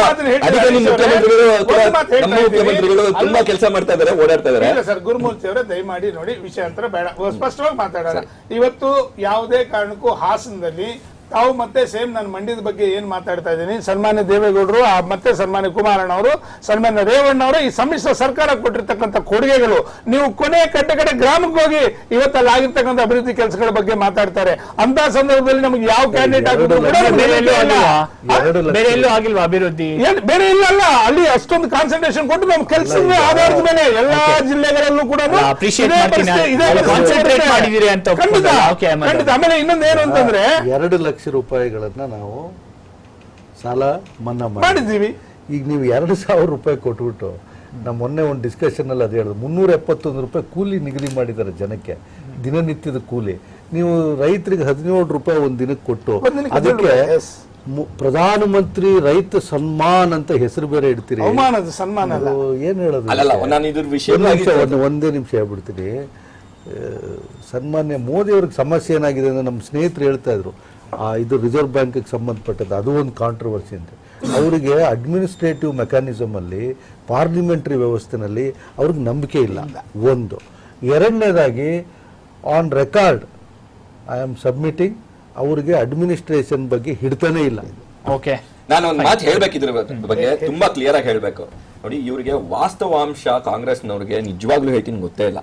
ವಾಸ್ತವದಲ್ಲಿ 2,000 ರೂಪಾಯಿ ಒಂದು ಮನೆಗೆ, ಒಂದು 500 ರೂಪಾಯಿ ತಿಂಗಳಿಗೆ ಅವ್ರಿಗೆ ರೇಷನ್ ಬಂದಂಗ ಆಗುತ್ತೆ. ಅದು ನಿಜವಾಗ್ಲೂ ಇಂಪಾರ್ಟೆಂಟ್ ಮನೆಗೆ, ಆಯ್ತಾ? ಅವ್ರಿಗೆ 500 ರೂಪಾಯಿ ತಿಂಗಳಿಗೆ, 500 ರೂಪಾಯಿ ಅಥವಾ 750 ರೂಪಾಯಿ ಏನ್ ಬರುತ್ತೋ ಎಷ್ಟು ನಮ್ಮ ಇದ್ರಲ್ಲೇ ಅವತ್ತು ಸಾಯಂಕಾಲ ಅನೌನ್ಸ್ ಆಗಿದ್ ಸಾಯಂಕಾಲನೇ ನಮ್ಮ ಇವ್ರು ಬಿಜೆಪಿ ಕಾರ್ಯಕರ್ತರು ಯಾವಾಗ ಓಡಾಡಬೇಕಾದ್ರೆ ಹಿಂಗೆ ಹಳ್ಳಿ ಕಟ್ಟನಲ್ಲಿ ಒಂದ್ ಕಟ್ಟನಲ್ಲಿ ಇದೇ ತರ ಮಾತುಕತೆ ನಡೀತಿತ್ತಂತೆ. ಒಂದ್ ಹೆಂಗ್ಸ್ ಬಂದು ಸರಿಯಾಗಿ ಬೈದಿದ್ದಾರೆ, ಯಾರು ನೆಗೆಟಿವ್ ಆಗಿ ಮಾತಾಡ್ತಿದ್ರು ಇದೇ ತರ ಕಾಂಗ್ರೆಸ್ನವ್ರು ಯಾರೋ ಕಾರ್ಯಕರ್ತರು ಇಲ್ಲ ಅದ್ರಲ್ಲಿ ಏನಿದೆ 17 ರೂಪಾಯಿ ಅಂತ, ಯಾಕಂದ್ರೆ ರಾಹುಲ್ ಗಾಂಧಿ ಅವರು ಅನೌನ್ಸ್ ಮಾಡ್ಬಿಟ್ಟಿದ್ರಲ್ಲ ಟ್ವೀಟ್ ಅಲ್ಲಿ, ನೋಡ್ಕೊಂಡು ಹೇಳ್ತಾ ಇದ್ರು. ಅವಾಗ ತುಂಬಾ ಚೆನ್ನಾಗಿ ಹೇಳಿದಂತ ಹೆಂಗ್ಸ್, ಅಣ್ಣ 500 ರೂಪಾಯಿಗೆ ನಮ್ಮ ಮಕ್ಳಿಗೆ ಏನಾದ್ರು ಹುಷಾರ್ ತಪ್ಪಿದ್ರೆ ಒಂದ್ ಸ್ವಲ್ಪ ಹೋಗಿ ಮೆಡಿಸನ್ ತಗೊಳಕ್ ದುಡ್ಡಾಗತ್ತೆ, ರೇಷನ್ಗೆ ದುಡ್ಡಾಗತ್ತೆ, ದಯವಿಟ್ಟು ಆತರ ಅನ್ಕೋಬೇಡಿ, ಅದ್ರಿಂದ ನಮ್ಗೆ ಅನುಕೂಲ ಆಗತ್ತೆ ಅಂತ. ಆಮೇಲೆ ಇವ್ರು ಏನ್ ಹೇಳ್ತಿದ್ರೆ ಸಾಲ ಮನ್ನದ್ದು, ಇವ್ರು ಹೇಳಿದ್ 42,000 ಕೋಟಿ ಮನ್ನಾ ಮಾಡ್ತೀವಿ ಅಂತ, ಆಗಿರೋದು 1,160 ಕೋಟಿ ಆನ್ ರೆಕಾರ್ಡ್ಸ್. ಸೊ ಇವರು ಸುಮ್ನೆ ಸುಳ್ಳು ಅವ್ರು ಹೇಳಿದ್ದಕ್ಕೂ 2% ಮಾಡಿದ್ದಾರೆ. ಆಸ್ ಆನ್ ಟುಡೇ ರಿಲೀಸ್ ಆಗಿರೋದು 8,08,000 ಕೋಟಿ ಅಕೌಂಟ್ಗಳಿಗೆ ಪೇಮೆಂಟ್ ಆಗಿದೆ. ಎಸ್. ಆಮೇಲೆ ಇದು ಪ್ರಧಾನಮಂತ್ರಿ ಯೋಜನೆ ಏನಿದೆ 2,000 ರೂಪಾಯಿ ಲಾಭದಾರಿಗಳು 70 ಲಕ್ಷ ಜನ ಇದ್ರು ಕರ್ನಾಟಕದಲ್ಲಿ. ಆದ್ರೆ ಇವ್ರು ಸಬ್ಮಿಟ್ ಮಾಡಿರೋ ಲಿಸ್ಟ್ ಬರೀ 4 ಲಕ್ಷ ಜನ, ಅಲ್ಲೂ ರಾಜಕೀಯ ಮಾಡ್ತಾರೆ. ಅದು ಸಮಸ್ಯೆ. 8 ಲಕ್ಷ ಅಕೌಂಟ್ಗಳಿಗೆ ಬಂದಿದೆ ಅಂತ ಹೇಳಿ 8 lakh loan accounts 8 lakh account. ಹೌದು, 8 ಲಕ್ಷ ಅಕೌಂಟ್. ಆಮೇಲೆ ಇನ್ನೊಂದು ನಿಮಗೆ ಸರ್, ಕೇವಲ ಮಂಡ್ಯಗೆ 90,000 ರೈತರ ಸಾಲ ಮನ್ನಾ ಆಗಿದೆ.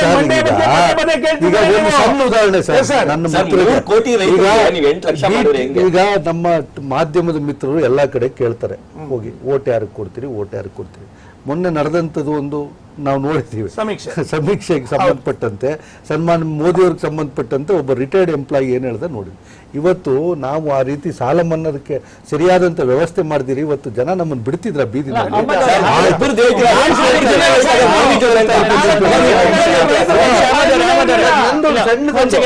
ನಿಮಗೆ ಬರ್ತಾ ಇದ್ದೀನಿ, ಪ್ರಶ್ನೆ ಉದ್ಭವ ಆಗೋದು, ಇಷ್ಟು ಅದ್ಭುತವಾದ ಗವರ್ನೆನ್ಸ್ ನಡೆದಿದೆ ಸರ್ಕಾರ ಕಳೆದ ಒಂದು 8-10 ತಿಂಗಳಲ್ಲಿ.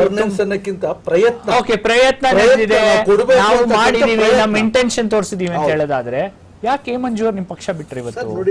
ನೋಡಿ ಅದಕ್ಕೂ ಬಿಜೆಪಿ ಅಂದ್ರೆ ಸೋಲೋ ಕುದುರೆ ಬಾಲ ಹಿಡಿತಾರ.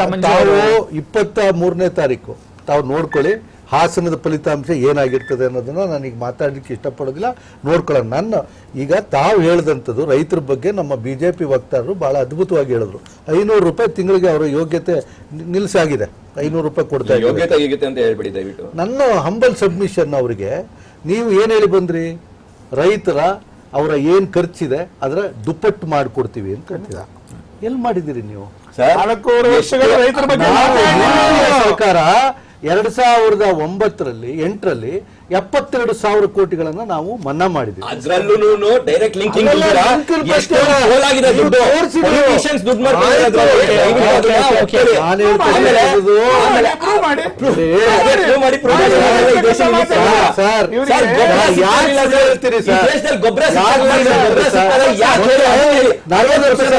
ಮೊನ್ನೆ ನಮ್ಮೊಬ್ರು ಸ್ನೇಹಿತರು ಬಂದ್ರು, ನಾನು ಎಲ್ಲಿದ್ದೀರಿ ಅಂತ ಕೇಳಿದೆ. ನಾನು ಇಸ್ರೋದಲ್ಲಿದ್ದೀನಿ. ಇಸ್ರೋ ಈಗ 2015ರಲ್ಲಿ ಸರ್ ಓಪನ್ ಆಗಿದ್ದು ಅಂತ ಕೇಳಿದೆ. 2015ರಲ್ಲಿ ಮೋಸ್ಟ್ಲಿ ಡಿಸೆಂಬರ್ನಲ್ಲೇನೋ ಆಗಿರ್ಬೇಕು ಇಸ್ರೋ ಅಲ್ವಾ? ಇಲ್ಲ ಸರ್, ಇದು 1960-70ರಲ್ಲಿ ಆಗಿತ್ತು. ಹೌದಾ? ಇಲ್ವಲ್ಲ, ನಮ್ಮ ಬಿಜೆಪಿ ಮಿತ್ರರು 2015ರಲ್ಲಿ ಆಯ್ತು ಅಂತ ಹೇಳಿದ್ರಲ್ಲ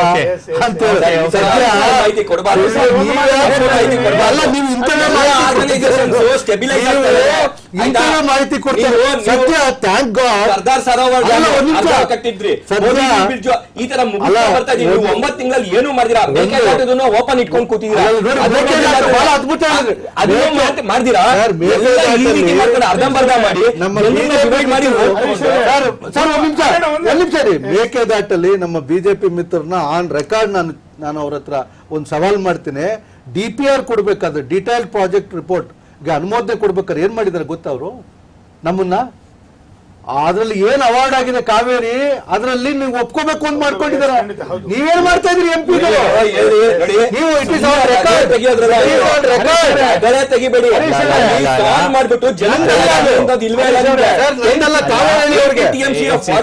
ಕಾವೇರಿ ವಾಟರ್ ಕಮಿಷನ್ಗೆ ನೀವು ಒಪ್ಕೊಳ್ಬೇಕು ಸರ್. ಬೆಂಗಳೂರು ಮತ್ತೆ ಕೋಲಾರದು ವಾಟರ್ ಪ್ರಾಬ್ಲಮ್ ಸಾಲ್ವ್ ಆಗುತ್ತೆ. ಇವತ್ತು ಡೈಗ್ರೆಸ್ ಅಂತ ಅಲ್ಲ ಸರ್, ಇವತ್ತು ಟ್ರೈನ್ ಹಾಕ್ಸ್ಬೇಕು, ಸಬರ್ಬನ್ ಟ್ರೈನ್, ಆ ಕಂಡೀಷನ್ಸ್ ಗಳನ್ನ ಒಪ್ಕೊಳ್ಳಲ್ಲ. ರೈಲ್ವೆ ಮಿನಿಸ್ಟರ್ ಸ್ವತಃ ಬಂದಿದ್ರು, ಪಿಯೂಷ್ ಗೋಯಲ್, ಯಾವ್ದಕ್ಕೂ ಒಪ್ಕೊಳ್ಳಲ್ಲ. ಜನಕ್ಕೆ ಒಳ್ಳೆಯದಾಗೋದು ಯಾವ್ದು ಬೇಡ. ಒಂದು ನಾವಿಲ್ಲಿ ಅಬ್ಸರ್ವ್ ಮಾಡ್ಲೇಬೇಕಾಗತ್ತೆ. 20 ಕ್ಷೇತ್ರ ನಮಗೆ, 8 ಕ್ಷೇತ್ರ JDS ಗೆ ಬಿಟ್ಕೊಡ್ತೀವಿ ಅಂತ ಹೇಳಿದ್ರು. ಇಷ್ಟೆಲ್ಲ ಆದ್ರೂ 8 ಕ್ಷೇತ್ರ JDS ಗೆ ಹೋಯ್ತು ಸರಿ, ಯಾರೆಲ್ಲ ಕ್ಯಾಂಡಿಡೇಟ್ಸ್ ಅನ್ನೋದ್ರೆ ಒಂದಿಷ್ಟು ಗೊಂದಲ ಇದೆ. ಒಂದ್ ಕಡೆ ಕಾಂಗ್ರೆಸ್ ಅವರು ತುಮಕೂರು ನಮಗ್ ಕೊಡಿ, ನಮ್ಮ ಸಿಟ್ಟಿಂಗ್ MP ಇದೆ ಅಂತ ಹೇಳಿದ್ರೆ, ಇನ್ನೊಂದು ಕಡೆ ಉಡುಪಿ ಚಿಕ್ಕಮಂಗ್ಳೂರಲ್ಲಿ JDS-ಗೆ ಕ್ಯಾಂಡಿಡೇಟೇ ಇದಾರ ಅನ್ನೋ ಒಂದು ಪ್ರಶ್ನೆ ಉದ್ಭವ ಆಗುತ್ತೆ. ಹಾಗೆ ಬೇರೆ ಬೇರೆ ಕಡೆ ಒಂದಿಷ್ಟು ಪ್ರಶ್ನೆ ಉದ್ಭವ ಆಗ್ತಾ ಇದೆ. ಬಿಜೆಪಿ ಇದ್ರ ಮಧ್ಯೆ ಲೆಕ್ಕ ಹಾಕ್ತಾ ಇದ್ದಾರೆ, ಇವರಿಬ್ರು ಜಗಳದಲ್ಲಿ ನಮಗೇನಾರು ಲಾಭ ಆಗತ್ತಾ ಅಂತ. ಚಿಕ್ಕಬಳ್ಳಾಪುರ ನೋಡ್ಬಿಟ್ಟು ಇಲ್ಲಿ ಲಾಭ ಆಗೋ ಎಲ್ಲ ಒಂದು ಸಾಧ್ಯತೆ ಇದೆ ಅಂತ ಹೇಳ್ತಾ ಇದ್ದಾರೆ. ನಾಗೇಂದ್ರ ಪ್ರಸಾದ್ ಅವರ ನಿಮಗೆ 4 ಕ್ಷೇತ್ರಗಳು 3 ಇಲ್ಲ 4 ಕ್ಷೇತ್ರಗಳಲ್ಲಿ ಕ್ಯಾಂಡಿಡೇಟ್ಸ್ ಓಕೆ ಫೈನಲೈಸ್ ಆಗಿರ್ಬೋದು ಅಥವಾ ಹೆಸರುಗಳಿದಾವೆ. ಇನ್ 4 ಕ್ಷೇತ್ರಗಳಲ್ಲಿ ಯಾರು ಅನ್ನೋದೇ ಗೊತ್ತಿಲ್ವಲ್ಲ. ಸನ್ಮಾನ್ಯ ದೇವೇಗೌಡರ ಯಾವತ್ತೂ ಒಂದು ಸ್ಟ್ರಾಟಜಿ ಅಂತಕ್ಕಂಥದ್ದು ಇರುತ್ತೆ. ಕೆಲವು ವಿಷಯಗಳನ್ನ ಅವ್ರು ನಿಗೂಢವಾಗಿರ್ತಾರೆ. ಕಾರಣ ಇಷ್ಟೇ, ನಿಮಗೆ ಅಭಿವೃದ್ಧಿ ವಿಷಯದಲ್ಲಿ ನಾವು ಅವತ್ತೇ ಹರೀಶ್ ಜಿ ಅವರಿಗೆ ಇದನ್ನೊಂದು ಹೇಳಿ, ರಾಜರಾಜೇಶ್ವರಿ ನಗರದಲ್ಲಿ ಮತ್ತೆ ಜಯನಗರದಲ್ಲಿ ಏನಾಯ್ತು, ಯಾವ ರೀತಿ ಅದಕ್ಕಿಂತ ಮುಖ್ಯವಾಗಿ ಹರೀಶ್ ಅವರೇ ಒಂದು ಮಾತನ್ನು ಸ್ಪಷ್ಟವಾಗಿ ಹೇಳ್ತಿದ್ದೀನಿ. ತಾವು ಹೇಳಿದ್ರಿ, ಗುರುಮೂರ್ತಿ ಅವರು ಒಂದು ಮಾತನ್ನ ಪದೇ ಪದೇ ಹೇಳ್ತಾ ಇದ್ದೀರಾ. ಗೆಲ್ಲಲ್ಲ ಅಂತ ಯಾರಿಗೂ ಡೌಟ್ ಇರ್ಲಿಲ್ಲ.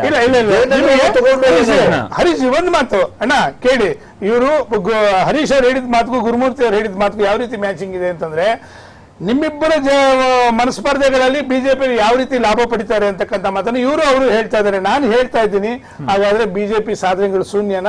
ನಮ್ಮ ಜಗಳದಲ್ಲಿ ಅವರು ಓಟ್ ಹಾಕ್ಸ್ಕೋಬೇಕು ಇದಕ್ಕೊಂದು ಪೂರ್ವಕವಾಗಿ ಒಂದು ಮಾತು ಹೇಳ್ತೀನಿ. ನಾವು 22 ಸೀಟ್ ಗೆಲ್ತೀವಿ ಅಂತಕ್ಕಂಥ ಸನ್ಮಾನ್ಯ ಯಡಿಯೂರಪ್ಪನವ್ರ ಮಾತು ನೀವು ಗಮನದಲ್ಲಿ ತಗೊಳ್ಳೋದಾದ್ರೆ ಅವರು ಕೂಡ ಹೇಳ್ತಾರೆ ಸ್ಪಷ್ಟವಾಗಿ, ನಮ್ಮಲ್ಲಿ ಯಾವುದೇ ಒಂದು ನಿಮಿಷ ಅದು ನೀವು ಹೇಳ್ತಿದ್ದಾಗಲ್ಲ 12 ಸರ್ಜಿಕಲ್ ಸ್ಟ್ರೈಕ್ ನಾನು ಹೇಳ್ತಾ ಇದ್ದೀನಿ. ನೀವು ಒಂದು ಸರ್ಜಿಕಲ್ ಸ್ಟ್ರೈಕ್ ಕರ್ನಾಟಕದಲ್ಲಿ 22 ಸೀಟ್ ಗೆಲ್ತೀವಿ ಅಂತಕ್ಕಂಥದ್ದಾದ್ರೆ ಸಾಧನೆಗಳ ಬಗ್ಗೆ ಹೋಗೋದಾದ್ರೆ ಶೂನ್ಯ. ಅವ್ರ ಮನೆಗೆ ಹೋಗಿದ್ರ ಇವರು? ಹೋಗಿಲ್ಲ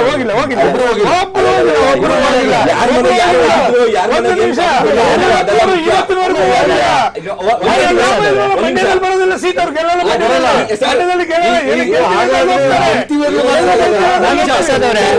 ಕರ್ನಾಟಕದಲ್ಲಿ ಸಂಸದರನ್ನ ಇದೇ ನಿಮಿಷ ಅಭಿವೃದ್ಧಿ ಮಾತಾಡ್ತೀರಾ? ಮಂಡ್ಯಲ್ಲಿ ನಿಖಿಲ್ ಅವ್ರು ಹೋಗಿ ಅಭಿವೃದ್ಧಿ ಮಾತಾಡಿದ್ ನನ್ನಂತೂ ಇನ್ನ ಕೇಳಿಸಿಲ್ಲ.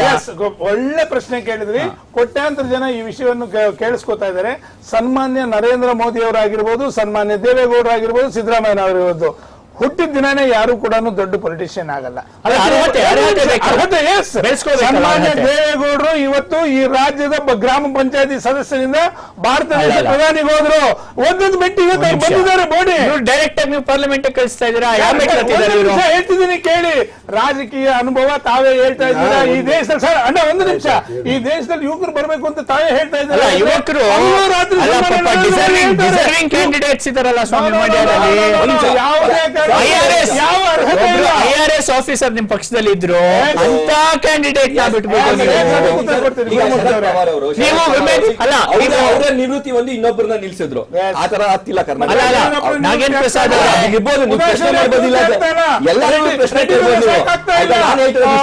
ಶ್ರೀರಾಮುಲು ಮನೆಗೆ ನಿಖಿಲ್ ಅವ್ರ ವಿಷಯದಲ್ಲಿ ಆ ವಿಷಯ ಅಶ್ವಿನ್ ಗೌಡ ಅವರು, ಆಕೆ ಎಜುಕೇಶನ್ ಇದೆ, she can be considered a youngster. ಯಾಕೆ ಕೊಟ್ಟಿಲ್ಲ ಟಿಕೆಟ್? ಸರ್ ಒಂದು ಮಾತು ನಾನು ಸ್ಪಷ್ಟವಾಗಿ ಕೇಳಕ್ ಇಚ್ಛೆ ಪಡ್ತೇನೆ. ಸನ್ಮಾನ್ಯ ಪುಟ್ಟರಾಜಣ್ಣ ಅವರು ಗೆದ್ದಿದ್ರು ಅಲ್ಲಿಂದ MP ಆಗಿ. ಅವತ್ತಿನ ದಿನ ಪುಟ್ಟರಾಜಣ್ಣ ಅವ್ರ ಮನೆಯವರ ಸನ್ಮಾನ್ಯ ನಮ್ಮ ಒಂದು ನಿಮಿಷ ಅಲ್ಲ, ನನ್ ನಿಖಿಲ್ ಅವ್ರ ಏಜ್ ಗೊತ್ತಿಲ್ಲ, ಬಹುಶಃ ಹಾಲಿ MP ಮೊನ್ನೆ ಇರ್ತಕ್ಕಂಥ ಶಿವರಾಮೇಗೌಡರು ಅವ್ರ ಮನೆಯವರ. ನೋಡಿ, ಈ ರಾಜ್ಯದಲ್ಲಿ ನಿಮಗೆ ಯಾವುದೇ ರೀತಿ ದೇವೇಗೌಡರ ಫ್ಯಾಮಿಲಿ ಮೇಲೆ ಟೀಕೆ ಮಾಡೋದಕ್ಕೆ ಸಾಧ್ಯ ಇಲ್ಲ. ನಿಮಗೆ ಇರ್ತಕ್ಕಂಥದ್ದು ಅಭಿವೃದ್ಧಿ ವಿಷಯದಲ್ಲಿ ಬಂದ್ರೆ ಮಿಕ್ಕಿದವರೆಲ್ಲ ಶೂನ್ಯ. ನಿಮ್ಗೇನಿದ್ರು ಕೂಡ ಅವ್ರ ಕುಟುಂಬದ ವಿಚಾರದಲ್ಲಿ ಮಾತಾಡಬೇಕು. ಅವ್ರ ಬಗ್ಗೆ ಏನಾದ್ರೂ ಟೀಕೆ ಟಿಪ್ಪಣೆ ಮಾಡಬೇಕು. ಕುಟುಂಬ ರಾಜಕಾರಣದ ವಿಷಯ ಬಿಟ್ಟು ಅಭಿವೃದ್ಧಿ ವಿಷಯದಲ್ಲಿ ಬನ್ನಿ ಸರ್. ಕರ್ನಾಟಕ ರಾಜ್ಯದಲ್ಲಿ ಭಾರತ ದೇಶದ ಇತಿಹಾಸದಲ್ಲಿ ರೈತರ ಸಾಲ ಮನ್ನಾ ಮಾಡಿದ್ರೆ ಮೊದಲನೇ ರಾಜ್ಯ ಕರ್ನಾಟಕ. ಯಾವುದೇ ಕಾರಣಕ್ಕೂ ಒಬ್ರು ರೈತರು ಅಂತ ಬಂದ್ರೆ ರೈತರು ಸಾಲಕ್ಕೆ ಯಾಕೆ ಹೋದ್ರು? 2009 ಕೆಲಸಕ್ಕೆ ಇವತ್ತು ಈ ರೈತರು ನಮ್ಮ ರಾಜ್ಯದಲ್ಲಿ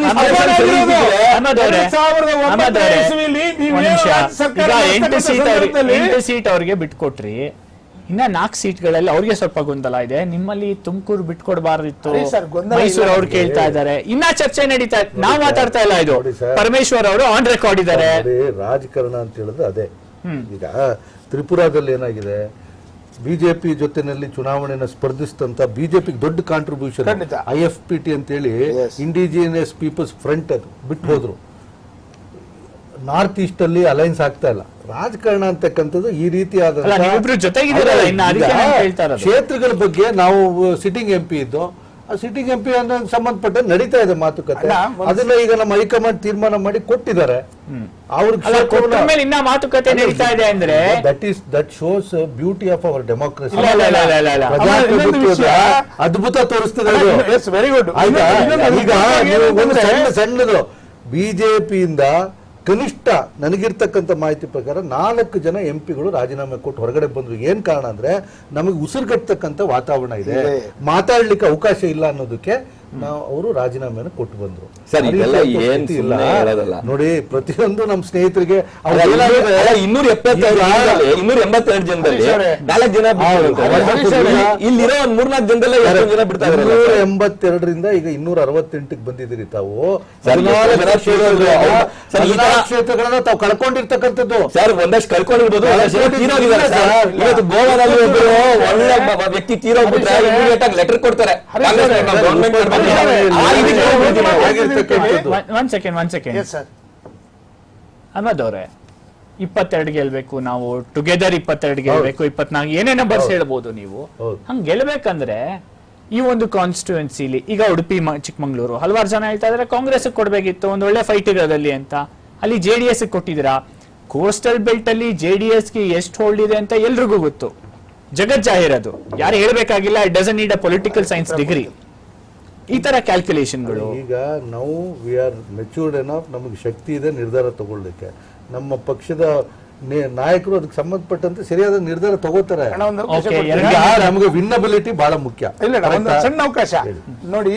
ಇವತ್ತು ತಾವೊಂದು ಒಳ್ಳೆ ಮಾತನ್ನ ಹೇಳಿದ್ರಿ. ಚಿಕ್ಕಮಂಗ್ಳೂರ್ ಬಗ್ಗೆ ತಾವು ಮಾತಾಡ್ತಾ ಇದ್ರ. 710 MLA ಬಗ್ಗೆ ತಾವು ಮಾತಾಡಬೇಕಾದ್ರೆ ಚಿಕ್ಕಮಂಗ್ಳೂರಲ್ಲಿ ಅಂತ ಜಾಗದಲ್ಲಿ 0 ಯಾರು JDS, 1 ಕಾಂಗ್ರೆಸ್, 7 ಜನ BJP ಅವರು ಇದ್ದಾರೆ.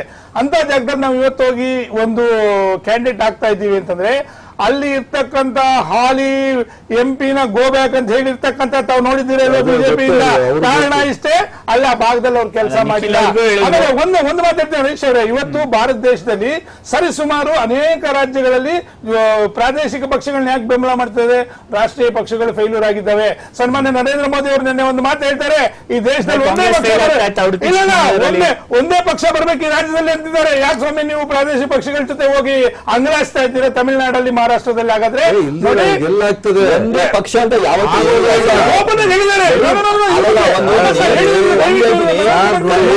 ಸಿಂಗಲ್ ಹೋಗ್ತಾ ಇರ್ಬೋದು. ಶಿವಸೇನಾದವ್ರ ಹತ್ರ ಶಿವಸೇನಾದವ್ರನ್ನ 4 ವರ್ಷ ಹೊರಗಡೆ ಇಟ್ಟಿದ್ರು. ಡಿಸ್ಕಸ್ ಮಾಡ್ಬೇಕಾಗತ್ತೆ. ಹಾಗೆ ಚಿಕ್ಕಬಳ್ಳಾಪುರ ಕೂಡ ಡಿಸ್ಕಸ್ ಮಾಡ್ಬೇಕಾಗತ್ತೆ. ಕಾಂಗ್ರೆಸ್ ಹಾಗೂ JDS ಜಗಳದಲ್ಲಿ ಅಥವಾ ಈ ಟೈಅಪ್ ಅಲ್ಲಿ ನಮಗೆ ಲಾಭ ಆಗತ್ತೆ ಅಂತ ಬಿಜೆಪಿ ಒಂದಿಷ್ಟು ಕ್ಯಾಲ್ಕುಲೇಷನ್ ಹಾಕ್ತಾ ಇದೆ. ಆ ಕ್ಯಾಲ್ಕುಲೇಷನ್ ಅಲ್ಲಿ ಮೊದಲನೇ ಕ್ಯಾಲ್ಕುಲೇಷನ್ ಇರೋದು ಚಿಕ್ಕಬಳ್ಳಾಪುರಕ್ಕೆ. ಆನಂದ್ ಗುರುಮೂರ್ತಿ ಅವರೇ, ಬಿಜೆಪಿಲಿ ಆಲ್ರೆಡಿ ಡಿಸೈಡ್ ಮಾಡ್ಬಿಟ್ಟಿದ್ದಾರೆ ಚಿಕ್ಕಬಳ್ಳಾಪುರ ನಮ್ಗೇನೆ. ಲಾಸ್ಟ್ ಟೈಮ್ ಕುಮಾರಸ್ವಾಮಿ ಅವ್ರು ನಿಂತರು, ಅದಕ್ಕೆ ವೀರಪ್ಪ ಮೊಯ್ಲಿ ಅವ್ರು ಗೆದ್ರು. ಈ ಸತಿ ಅದಾಗದೇ ಇಲ್ಲ. ಒಕ್ಕಲಿಗರು ಓಟು ಡಿವೈಡ್ ಆಗಲ್ಲ, ಬಚ್ಚೇಗೌಡರು ಗೆಲ್ತಾರೆ ಅಲ್ಲಿ ಅಂತ ಫುಲ್ ಕಾನ್ಫಿಡೆಂಟ್ ಆಗಿದೆ ಬಿಜೆಪಿ. ಈ ತರ ಎಲ್ಲೆಲ್ಲ ಲೆಕ್ಕಾಚಾರ ಹಾಕಿದ್ರಾ ನೀವು ಅಂತ ನೋಡಿ. ಒಂದ್ ಹೇಳ್ತೀನಿ, ನಾವೀಗ 5 ವರ್ಷದ ಒಂದು ಕೆಲಸದ ಮೇಲೆ ಹೋಗ್ತಾ ಇರೋದು, ರಿಪೋರ್ಟ್ ಕಾರ್ಡ್ ತಗೊಂಡು ಹೋಗ್ತಾ ಇದೀವಿ. ನಮ್ಮ ಒಂದು ಇದು ನೀವು ಟೀಕಿಸಬಹುದು ಅದನ್ನ, ಬಟ್ ನಮ್ಗೇನು ಅಂದ್ರೆ ಜನಕ್ಕೆ ಮುಟ್ಟಿದೀವಿ ನಾವು ಅಂತ. ಕೇಳಲ್ವೇ ನೀವು? ಜನ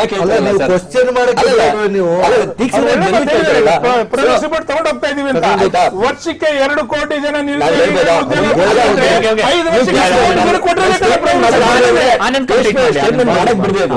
ನೀವು ಪಾಪ ಟೀಕೆ ಟೀಕೆ ಮಾಡಿ ಆಯ್ತಾ. ಸೊ ನಮ್ಮ ರಿಪೋರ್ಟ್ ಕಾರ್ಡ್ ನ ತಗೊಂಡು ನಾವು ಜನರನ್ನ ಮುಟ್ಟಿದೀವಿ ಅನ್ನೋ ಒಂದು ಕಾನ್ಫಿಡೆನ್ಸ್ ಇದೆ. ಸೊ ನಾವು ಜಸ್ಟ್ ಒಂದು ಚಿಕ್ಕಬಳ್ಳಾಪುರ ಅಥವಾ ಬರೀ ಮಂಡ್ಯ, ಹಾಸನ ಈ ತರ ನೋಡ್ತಿಲ್ಲ. ನಾವು ನೋಡ್ತಿರೋದು ಇಷ್ಟೇ, ನಾವು ಜನಕ್ಕೆ ಕೆಲಸ ಮಾಡಿದೀವಿ 5 ವರ್ಷದಲ್ಲಿ. ಒಂದು ರೀತಿ ಈ ಫೈನಾನ್ಷಿಯಲ್ ಕ್ರೈಸಿಸ್ ಏನಿತ್ತು ಅದರಿಂದ ಆಚೆ ತಗೊಂಡು ಬಂದಿದ್ದೀವಿ ದೇಶನ. ಡಿಫೆನ್ಸ್ ಫೋರ್ಸಸ್ ಅಲ್ಲಿ ಆರ್ಮಿ ಇವತ್ತು ಸುಸಜ್ಜಿತವಾಗಿ ನಡೀತಾ ಇದೆ. ಇನ್ನು ಏರ್ ಫೋರ್ಸ್ ಅಲ್ಲಿ, ನೇವಿನಲ್ಲಿ ಇನ್ನೂ ಮಾಡಕ್ ತುಂಬಾ ಕೆಲಸಗಳಿದಾವೆ. ಅದಲ್ಲದೆ ಪ್ರೈಮರಿ ಹೆಲ್ತ್ ಕೇರ್ ಸೆಕ್ಟರ್ ಅಲ್ಲಿ ಸ್ವಲ್ಪ ಮುಂದೆ ಹೋಗಿದ್ದೀವಿ. ಆಯುಷ್ಮಾನ್ ಭಾರತಲ್ಲಿ 50 ಕೋಟಿ ಜನನ ನಾವು ತಗೊಂಡ್ ಬಂದಿದ್ರು ನಾವು ಇನ್ನೂ ಅನ್ಕೊಂಡಿದೀವಿ ಅದು ಸ್ವಲ್ಪ ಮುಂದೆ ಹೋಗಿದ್ದೀವಿ. ಇನ್ನೂ ತುಂಬಾ ಮಾಡೋದ್ ಕೆಲಸ ಇದೆ. ಅದಲ್ಲದೆ ಪ್ರೈಮರಿ ಎಜುಕೇಶನ್ ಸೆಕ್ಟರ್ ಅಲ್ಲಿ ಓಕೆ ಆಗಿ ಕೆಲಸ ನಡೀತಾ, ಇನ್ನೂ ತುಂಬಾ ಕೆಲಸಗಳಿದಾವೆ. ಸ್ಟೇಟ್ ಸ್ವಲ್ಪ ಡೀಪ್ ಆಗಿ ಡಿಸ್ಕಸ್ ಮಾಡ್ಬೇಕಾದ್ರೆ ಮುಂಚೆ just have a small question. 2014ರಲ್ಲಿ ಕ್ಯಾಂಪೇನ್ ಮಾಡ್ತಾ ಒಂದು ವಿಷಯಗಳ ಬಗ್ಗೆ ಮಾತಾಡ್ತೀರಾ, ಜಾಬ್ಸ್ ಬಗ್ಗೆ ಮಾತಾಡ್ತೀರಾ, ಇಂಡಸ್ಟ್ರಿ ಬಗ್ಗೆ ಮಾತಾಡ್ತೀರಾ, ಪರ್ ಕ್ಯಾಪಿಟಾ ಇನ್ಕಮ್ ಬಗ್ಗೆ ಮಾತಾಡ್ತೀರಾ.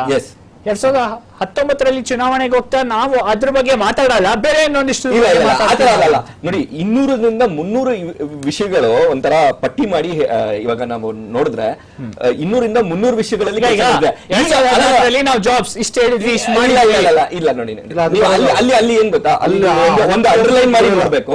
ಜಾಬ್ಸ್ ಕ್ರಿಯೇಟ್ ಆಗಿಲ್ಲ ಅನ್ನೋದು ಸುಳ್ಳು, ಇವ್ರು ಮಾಡ್ತಿರೋದು ಒಂದು ಸುಳ್ಳು. ಅಲ್ಲ ಒಂದ್ ನಿಮಿಷ ರೀ, ಜಾಬ್ಸ್ ಅಂದ್ರೆ ಹಣ, ಎಂಪ್ಲಾಯ್ಮೆಂಟ್ ಅಲ್ಲದೆ ಆಂಟರ್ಪ್ರಿನರ್ಸ್ ಎಷ್ಟು ಜನ ಆಗಿದ್ದಾರೆ? ಮುದ್ರಾ ಲೋನ್ಸ್ ಇಂದ ಸಿಕ್ಕಾಪಟ್ಟೆ ಜನ ಆಂಟರ್ಪ್ರಿನರ್ಸ್ ಆಗಿದ್ದಾರೆ. ಅಹಮದ್ ಸರ್ ಒಂದ್ ನಿಮಿಷ, ಟೂರಿಸಂ ಸೆಕ್ಟರ್ ಅಲ್ಲ, ಈಗ ನೀವು ಈಗ ಇದರಲ್ಲಿ ಪ್ರಯಾಗಲ್ಲಿ ಆಗಿದ್ದು ದೊಡ್ಡ ಮಟ್ಟದಲ್ಲಿ ಕುಂಭಮೇಳನಲ್ಲಿ ನೀವು ನೋಡಿದ್ರೆ ಒಂದು ರೀತಿ ಆ ಟೂರಿಸಂ ಸೆಕ್ಟರ್ ಅಲ್ಲಿ ನೋಡಿದ್ರೆ ಇಂಡಿಯಾನ ಎಷ್ಟು ಮುಂದೆ ಹೋಗ್ತದೆ, ಅಲ್ಲಿ ಆಂಟರ್ಪ್ರಿನರ್ಸ್ ಸೃಷ್ಟಿ ಆಗ್ತಾರೆ.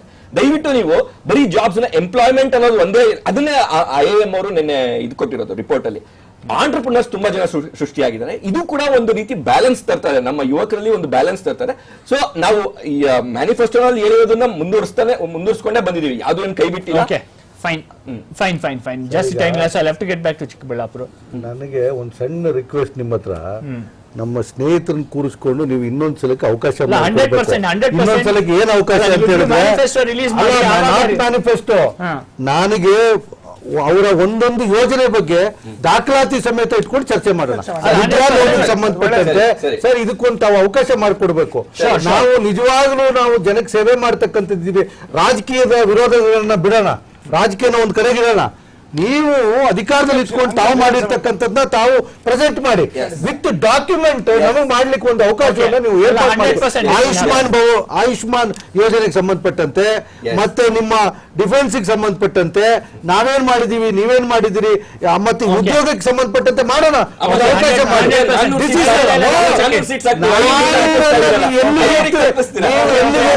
ಅಹಮದ್ ಅವರೇ, ಚಿಕ್ಕಬಳ್ಳಾಪುರಕ್ಕೆ ವಾಪಸ್ ಬರೋಣ. ಆ ಲೆಕ್ಕಾಚಾರ ಏನಿದೆ, ವೀರಪ್ಪ ಮೊಯ್ಲಿ ಅವರಿಗೆ ಈ ಸತಿ ಕಷ್ಟ ಆಗತ್ತೆ. ಅಲ್ಲಿ ಒಕ್ಕಲಿಗ ಮತಗಳು ಎಲ್ಲೂ ಕೂಡ ಸ್ಪ್ಲಿಟ್ ಆಗ್ತಾ ಇಲ್ಲ, ಬರೀ ಬಿಜೆಪಿ ಕಡೆ ಕ್ರೋಢೀಕರಿಸ್ಕೊಳ್ಳುತ್ತೆ. ಎಲ್ಲೋ ಒಂದ್ ಕಡೆ ಬಚ್ಚೇಗೌಡರ ಹೆಸರು ಬರ್ತಾ ಇದೆ, ಯಾರು ಇಲ್ಲ. ಲಾಸ್ಟ್ ಟೈಮ್ ಕುಮಾರಸ್ವಾಮಿ ಅವರು ಇದ್ರು, ಅದಕ್ಕೆ ಒಂದು ಸ್ಲೆಂಡರ್ ಮಾರ್ಜಿನ್ ಇಂದ ಗೆದ್ರು ವೀರಪ್ಪ ಮೊಯ್ಲಿ ಅವರು ಅಂತ.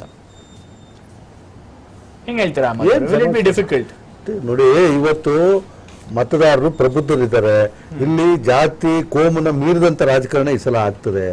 ಈ ಸಲದ ರಾಜಕಾರಣದ ವ್ಯವಸ್ಥೆ ಇದೆಯಲ್ಲ, ಅದನ್ನೆಲ್ಲ ಮೀರಿ ಆಗ್ತದೆ. ಸುಳ್ಳು ಮತ್ತು ಸತ್ಯದ ನಡುವಿನ ಹೋರಾಟ ಇದು.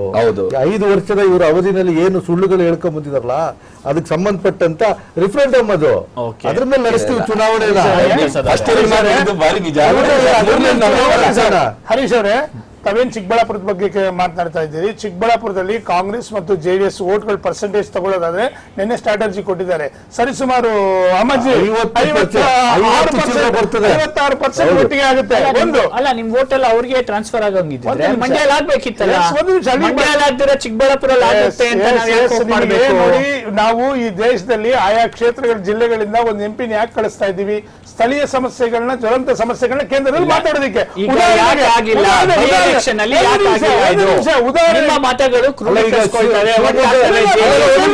ಶಿವಮೊಗ್ಗದಲ್ಲಿ